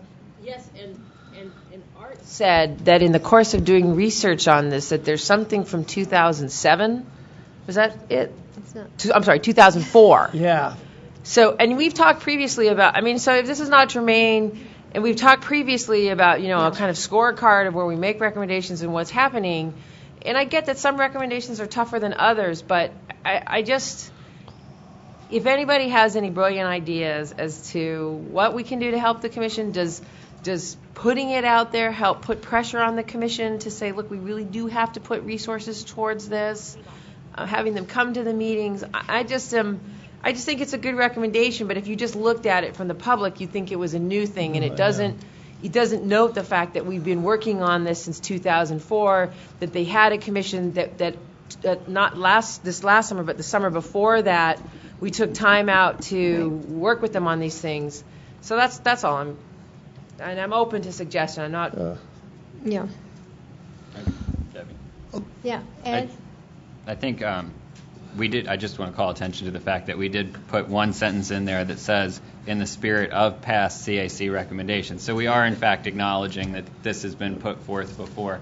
I think the 2004 recommendation, I know the 2004 recommendation was specific to complaint reporting output. The most recent recommendation that we did was much more detailed on the complaint process overall, everything from intake to timeliness and those sorts of things. I think we wanted to kind of maybe build upon that most recent recommendation and remind them that this was a front of mind concern, and maybe elaborate a little bit more specifically in a devoted recommendation to complaint reporting. The things that we would like to see, or the things that we think might be useful for consumer groups, companies, and other entities in terms of what the output product is, so the reporting side of it. Right. Yeah. Okay, so then the last question I would have is just, should it have a title that says complaint reporting or? Yeah, it does need a title. Yeah. It definitely needs a title. I can was there one Ed at any point? Okay. I don't recall. Okay. Well, we need to have. I can add that. Yeah. We'll add that. Okay. I put your usual footer on the thing. And I added that. I wrote that in, but yes, in the footer, the boilerplate. Yeah. Anything else? Okay. I think we can move to the question. All those in favor of the recommendation, please signify by saying aye. Aye. Opposed? Aye. I'm sorry. Aye. On the phone. Any opposed? And abstaining? If I could see, okay, I see. Yeah. Do you need names or just numbers? Yeah, names, so if they want it noted on the... Louisa, T-Mobile, Fernando, Time Warner, Alex, CEA, Krista, CTIA, Stephanie, and CTA, and Donna from Verizon. Okay. Okay, thank you very much. Art, you're on the phone. Can you present the recommendation from the Broadband Working Group? Did we need him to read it? Indeed. Art, are you able to do the reading from there? Do you have? Yes, I think I can. All right. Hi, this is Art Neal from New Media Rights. I'm going to read the Broadband Group's recommendation regarding broadband.gov. Title is FCC Consumer Advisory Committee Recommendation regarding the use of broadband.gov of the National Broadband Plan, parentheses NBP. The National Broadband Plan sets forth an ambitious multi-year strategy to achieve universal availability, adoption, and meaningful use and build a high-performance America. Just the beginning. Instead, the plan makes clear that implementation requires a long-term commitment to measuring progress and keeping stakeholders and the public informed on the status of each of the plan's recommendations and goals. As part of the strategy for this long-term implementation effort, the plan specifically .gov as a successful tool, quote, for communicating with the public in an open and interactive fashion, close quote, and a logical destination for, quote, updates on the progress made in implementing each recommendation, close quote. The Federal Communications Commission quickly began .gov to provide progress reports on actions taken to implement the plan with the release of its 2010 Broadband Action Agenda and an implementation schedule. This proved to be a helpful and practical tool for users to remain involved and informed on the progress rulemakings and other notice and comment proceedings related to the plan. Unfortunately, as we approach 2014, the website has not been regularly updated for years, and the initial benefits proposed by having the site have not been realized. The Consumer Advisory Committee recommends that the Federal Communications Commission continue to implement the important goals of the National Broadband Plan and continue to use broadband.gov as a tool to provide updates on its progress in implementing the plan. In particular, the Commission should be aware to include the following on the broadband.gov website.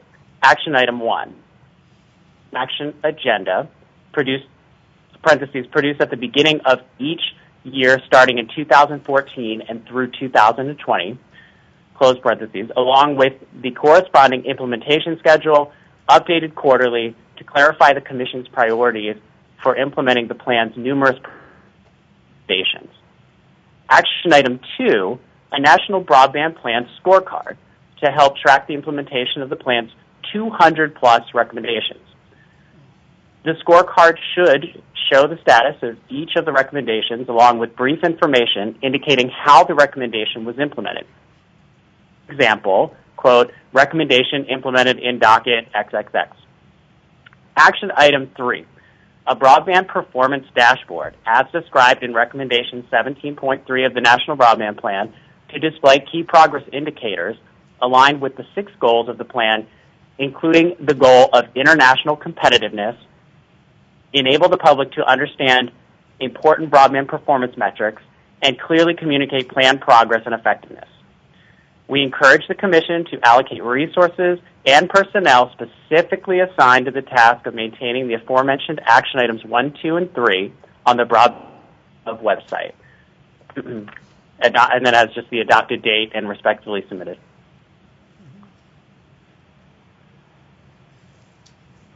Thank you, Art. Do I have someone to move the recommendation? Irene, thank you. Second?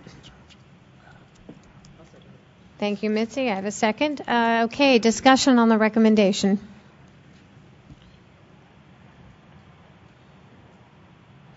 fatigue is setting in. Could I just say a few words really quickly, just for those who haven't yet or are just seeing this in the last day or two? Sure. I just wanted to mention that you may see this may look very familiar. That's because there was a recommendation like this in early 2012. So this is actually a bit of a response to the report in August that was given regarding past recommendations. Our group felt that we wanted to re-emphasize. We thought it was worth the CAC re-emphasizing the importance of keeping broadband.gov up to date. And the two major changes that were made since that recommendation in early 2012 were, number one, at the very end, we request that the Commission actually allocate specific resources and personnel to doing the tasks that we've suggested. And then the second change just took place before we came to the full CAC, which really just had to do with acknowledging the fact in the paragraph right before the bullet points, the paragraph that the committee recommends that the Federal Communications Commission continue to implement the important goal. So we said we changed and added continue to implement the important goals of the National Broadband Plan and continue to use broadband.gov. So we added simply an emphasis there. The National Broadband Plan goals should still be something that's important to the FCC, just acknowledging that there's some new leadership and some changes at the Commission. So we included that as well. I just wanted to mention those as some changes that had taken place. Great. Thank you, Art. Any further discussion on the recommendation? Yes, Paul. Paul Schrader, AFB. Just wondering, and I'm sorry, I was trying to look at the text if you just mentioned this. The last recommendation talks about the goals of the plan and specifically calls out international competition as one of the items you want reported on. Is there a specific reason why that one was called out?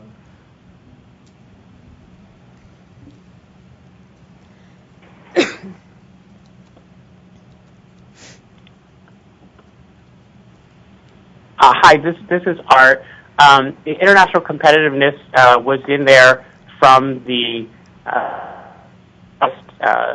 previous recommendation. I believe I was on the broadband group back then, and I believe that came up in the discussions back then as something that the folks at that time wanted to mention as a specific goal,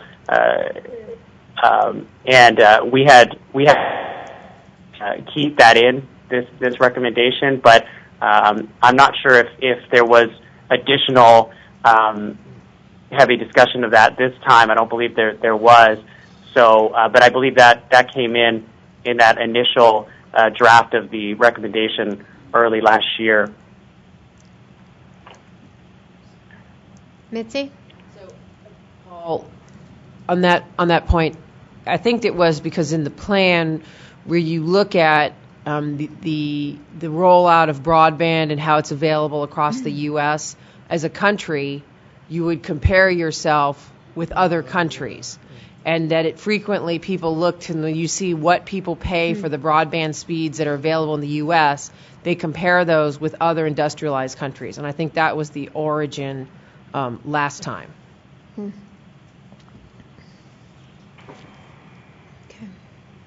Okay. Any other questions? Discussion? If not, we can call the question. All those in favor of the recommendation signify by saying aye. Aye. Opposed? Aye. Aye. Oh, I'm sorry, on the phone? Aye. Aye. Thank you. Opposed? And abstaining? Okay, it's unanimous, Scott. Got it. Thank you all. Okay, now to further reports from the working groups. How about our mHealth group? Robert or Julian? Thank you. Sure. Do you want me to go? I'll listen. Okay. So the mHealth working group met today. We had 7 members of our working group with us, and we unfortunately weren't able to get through even the background of what we've been working on because we got caught up on the first issue. But having said that, we can already discern that there's a lot of interest by the mHealth working group to continue pursuing this issue of hearing aids and personal sound amplification products.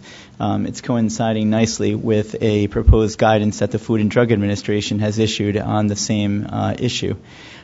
So what we had discussed was the possibility of the mHealth working group working with the disability working group to try to put together a workshop on this issue. The question was whether or not we can do so before the next CAC meeting, and whether or not we needed, as far as administration is concerned, to propose this to the entire CAC. My understanding, since we met, those that were with us, is that we actually don't need the recommendation from the CAC. And we don't need to propose a recommendation to the CAC. We can just do it if the two work groups agree, if in fact the disability work group would like to be a part of this. If not, we can do so just as the mobile health working group.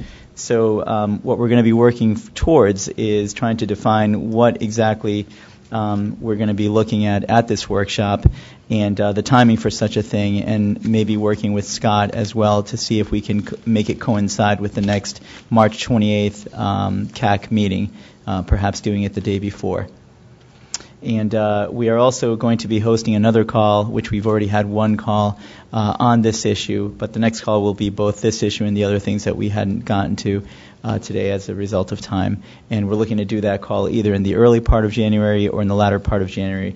The distinction being that in the early part of January, we may not be able to have some of the experts that we wanted to leverage call in. If we have it in the latter part of January, we can have those experts, but it really pushes us up against the February 5th deadline for the FDA's comments to the hearing aid guidance, the proposed hearing aid guidance documents. I think that's our report. Yeah, there's one more thing actually. Do you want to add to that? Go ahead and ask on the prior one. And yeah, I want to just explore the idea of this workshop a little bit. We had an opportunity right before we reconvened for Robert and I to talk about this idea, which I think is a really intriguing idea.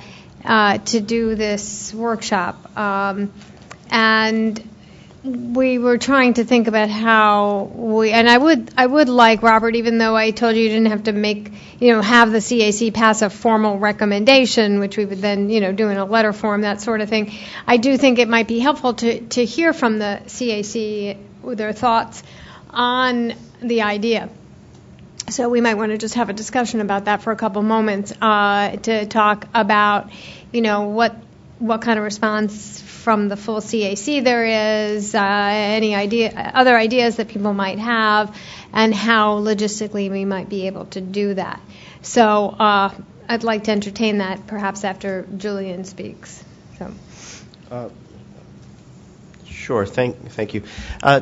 2 points. One is that in our discussion about this topic and the workshop, it became clear that there are many potentially intermingled or confusing issues, and that that opportunity for the dialogue could help to tease out, because there are issues about classification and reimbursement and public good and a whole host of things that, when taken together, make it very hard to make progress.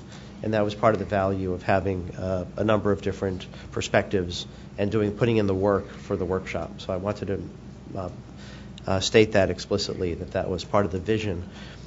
And then the other point is actually a different one, and so you may want to wait until after we finish discussing this and then come back to it if it would be the most efficient way.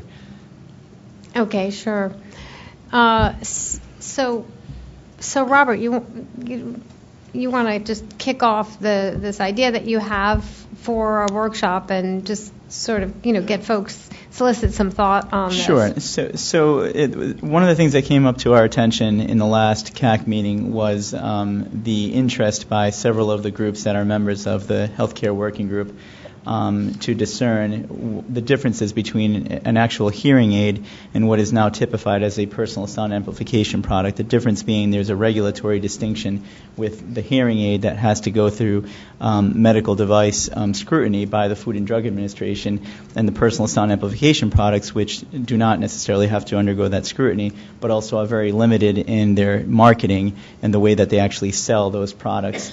Whether or not the availability of those products can impact a massive amount of people that may in fact be able to have a real benefit from using those products. However, because of the marketing stipulations, those products aren't able to say and state exactly what they do and the acuity of how they work. And that's one of the issues that is really kind of pushing up against some of the folks that need it most. So within our own conversation, it became very clear that there's a lot of ambiguity and also a lot of questions as to what some of those products can or cannot say, what the current state of the law is, whether or not this actually has anything to do jurisdictionally with the FCC, et cetera. So I think that the idea of having a workshop is to really get to the core of some of those questions. And then, of course, on the periphery of it, you have other issues such as reimbursement, who pays for these, who can pay for them, so on and so forth. So that's really the idea behind the workshop. It would be either a half day or a full day. We're envisioning having someone here from the FDA that can speak to it. Also, the Consumer Electronic Association has Bill Belt has a number of people that they work with in the industry and also in academia devoted to this area. So the idea is to bring in these stakeholders, discuss this, and then potentially come up with a recommendation for the CAC, or maybe not, depending on what the output of the meeting is. Yeah, Ed. The marketing restrictions, I guess would be the word. Are those imposed by the FDA, or are they? Yeah, and it's not really imposed by the FDA, but depending on what you say about a product, especially if it has a medical use, which a hearing aid is a medical device, then you're limited in what you can say if you can't actually prove that you can do certain things. It's all about the intended use of the product. So they don't necessarily say that you can't say it, but if you do say it, you have to be able to back it up, and you have to go through the FDA's quality systems regulations and good manufacturing practices. If you do put out a product and you haven't done that, then the FDA can come to you and ask you or audit you, and if you fail, of course, you have to take it off the market. So they would be the enforcement arm behind that? Yes, from that perspective, yes. Okay. Hi, Lisa. The workshop is being part of the CAC meeting, or just as an adjunct? No, it's just the day before, just we can leverage as many people as we can from the CAC, from the whole CAC, because we realize that so many people are coming in from out of town, so we wanted to make sure that we really reached, the widest group possible. Yeah, that's a good question. It might be helpful if you could have even for those who can't participate in the workshop, maybe a briefing, so that the larger group could have kind of a baseline. Yes. Again, briefing and information on these things to help inform the recommendation and our consideration of these. Right. So the idea would be if we can have the workshop the day before, and obviously we would provide a lot of information up to the workshop if in fact we go in that direction, then have the workshop the day before, invite the entire CAC. For those that can't make it the next day, have a half hour or even an hour, if we can, built into our agenda to discuss what was discussed the day before. And that way we then can say, this is what we're thinking about doing. We may be, we're thinking about offering a recommendation from the CAC, et cetera, et cetera. So, yeah. So Robert, what is the FCC's jurisdiction in this regard? Well, because it's a radiation-emitting product, or it has, some of them have those properties within them, they would then have to go through the equipment authorization program of the FCC. At least that's my fuzzy understanding. I'm much more familiar with the FDA side, but Matt Quinn, who is the Director of Healthcare Initiatives, said that he would also get the right people. Oh, he's here. I didn't even see you back there. Sorry, Matt. Can you answer this, Matt? Because if we were to have the workshop, what kind of recommendation would we be making to the FCC? We would make recommendations that are pertinent to the FCC and not other agencies. Are you a lawyer? I am not. My dad is funny. There's an equipment authorization piece, but also I think this falls into the CAC purview, and that this is a disability rights issue, and falls into sort of the how do we make assistive technology and potentially next generation of assistive technology available at reasonable prices, and in ways that support some of the other roles of the FCC in promoting accessibility. And I think that, and this is also the case with other health IT issues, teasing out what the FCC's role here should be. versus other agencies and how we can work well with other agencies, recommendations around that, where there are barriers and drivers to innovation in this place or barriers and drivers to getting to market in this space would be really helpful. And I think would be helpful to other agencies as well and would inform us in this way. So I think it would be a useful process. Yeah, Alex.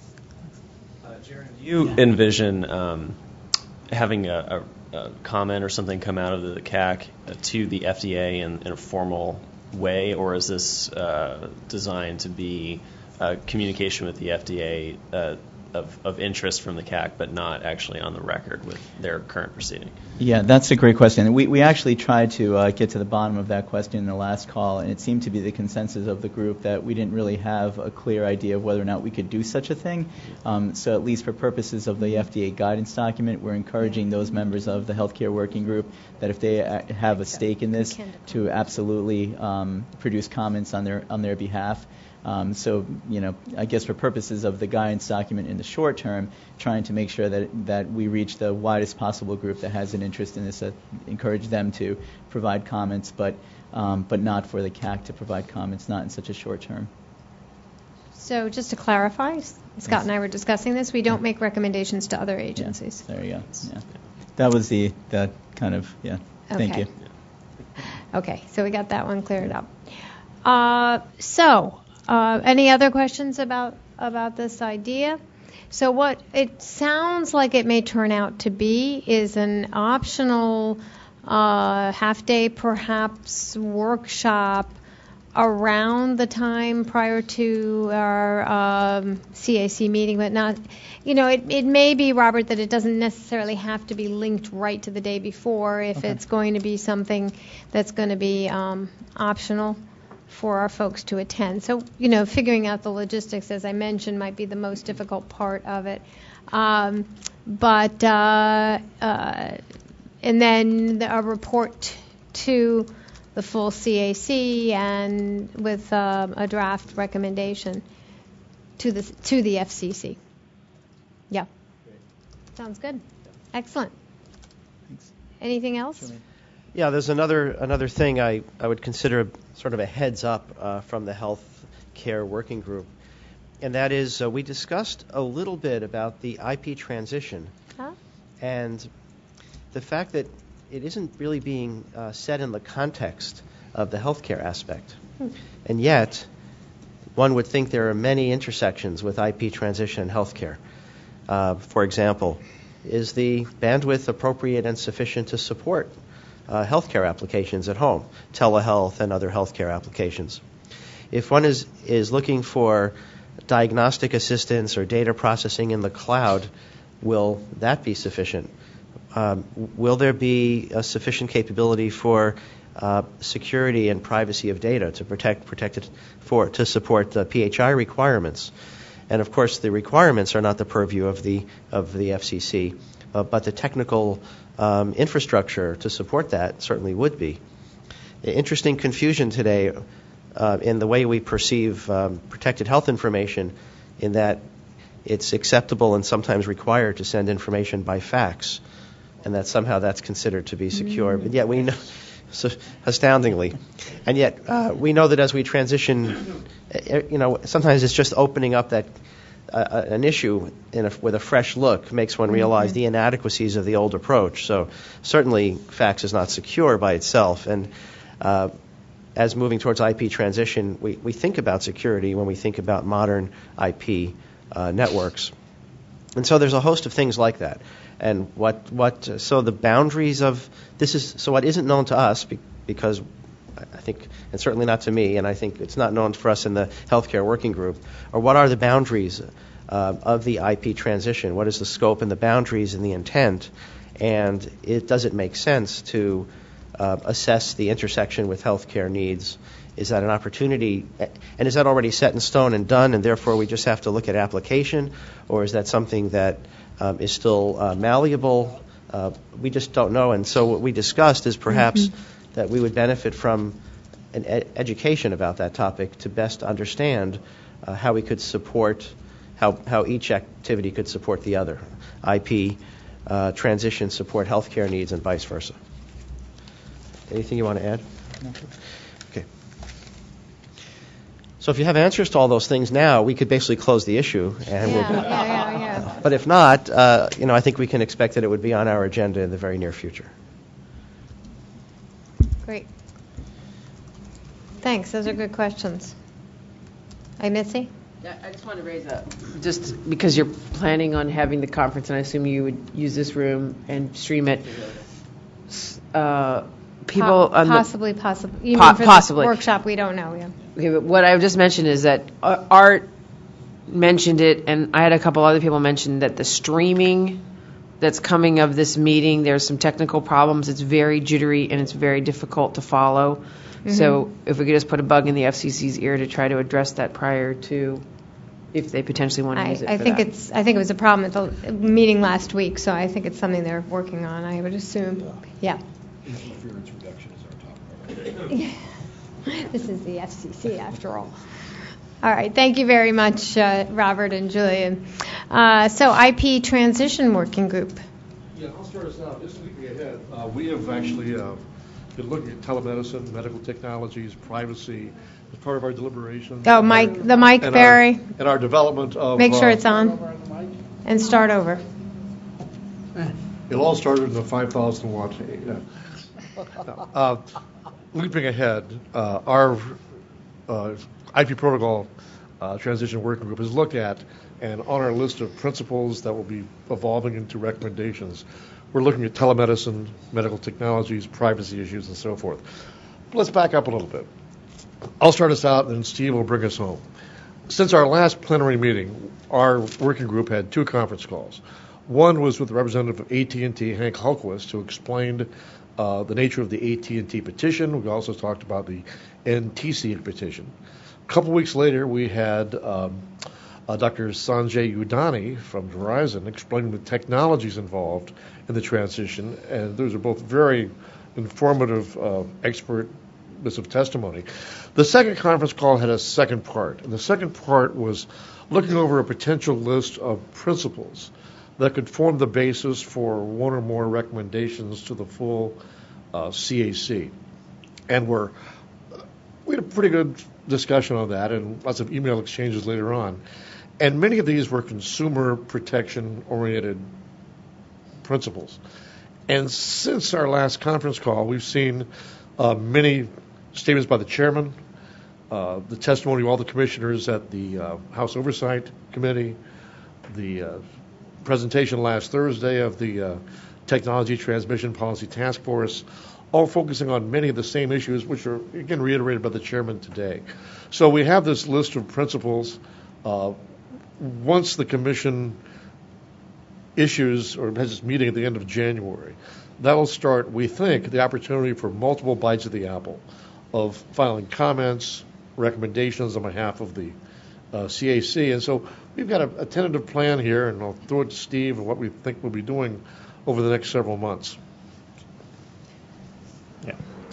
Yeah, so let me just add in a little bit here, and I'll let you finish up. But with the January 30th FCC open meeting, we think we're going to get a little bit more direction in terms of what it is we need to focus on. So what we're trying to establish as a group is really understanding a bit how we're going to be a part of all this and how we're going to focus on the the commissioners sort of all about the value of consumers. And in that regard, just to kind of get back, so we've built on the baseline by bringing in a number of experts. And by the way, we also did have Patrick Howley also come and speak as well.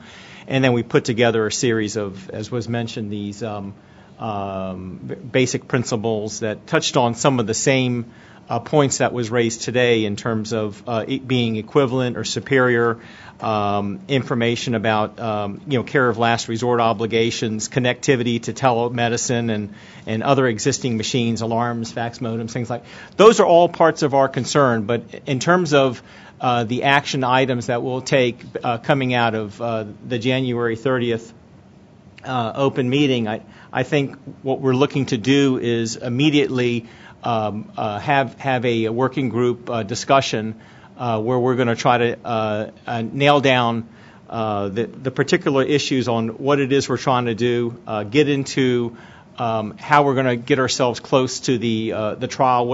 And other issues will be raised in terms of community outreach.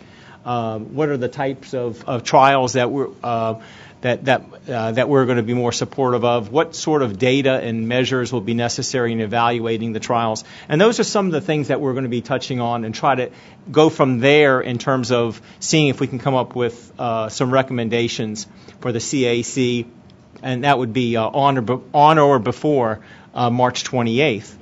Did I skip anything there? No, that's fine. So that's that's pretty much our status right now.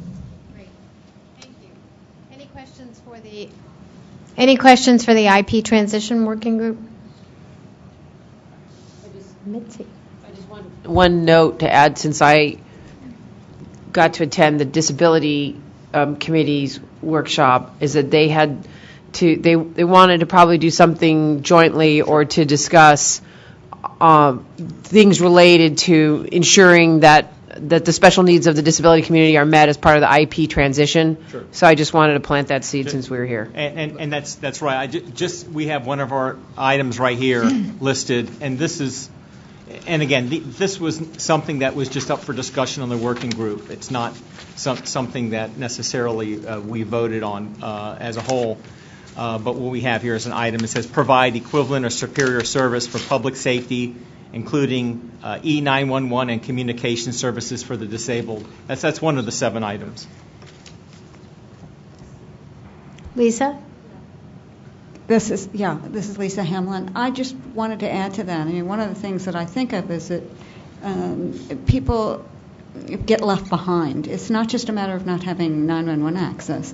It's a matter of having older equipment, the affordability, as I mentioned this morning, affordability, right, the affordability issue. Okay, yeah. So the whole issue of bringing people, don't leave anybody, don't leave, especially Right. Seniors. You know, the whole deal. Yeah. Oh, Okay. yeah. That's in there. Yeah. It's all there. You got it. Okay. Thank you. It's like the old Progresso soup ad. It's in there. Senior, those older adults are not in there. All right. Anyway, any other comments or questions for that working group? Did the Universal Service Working Group meet today? No.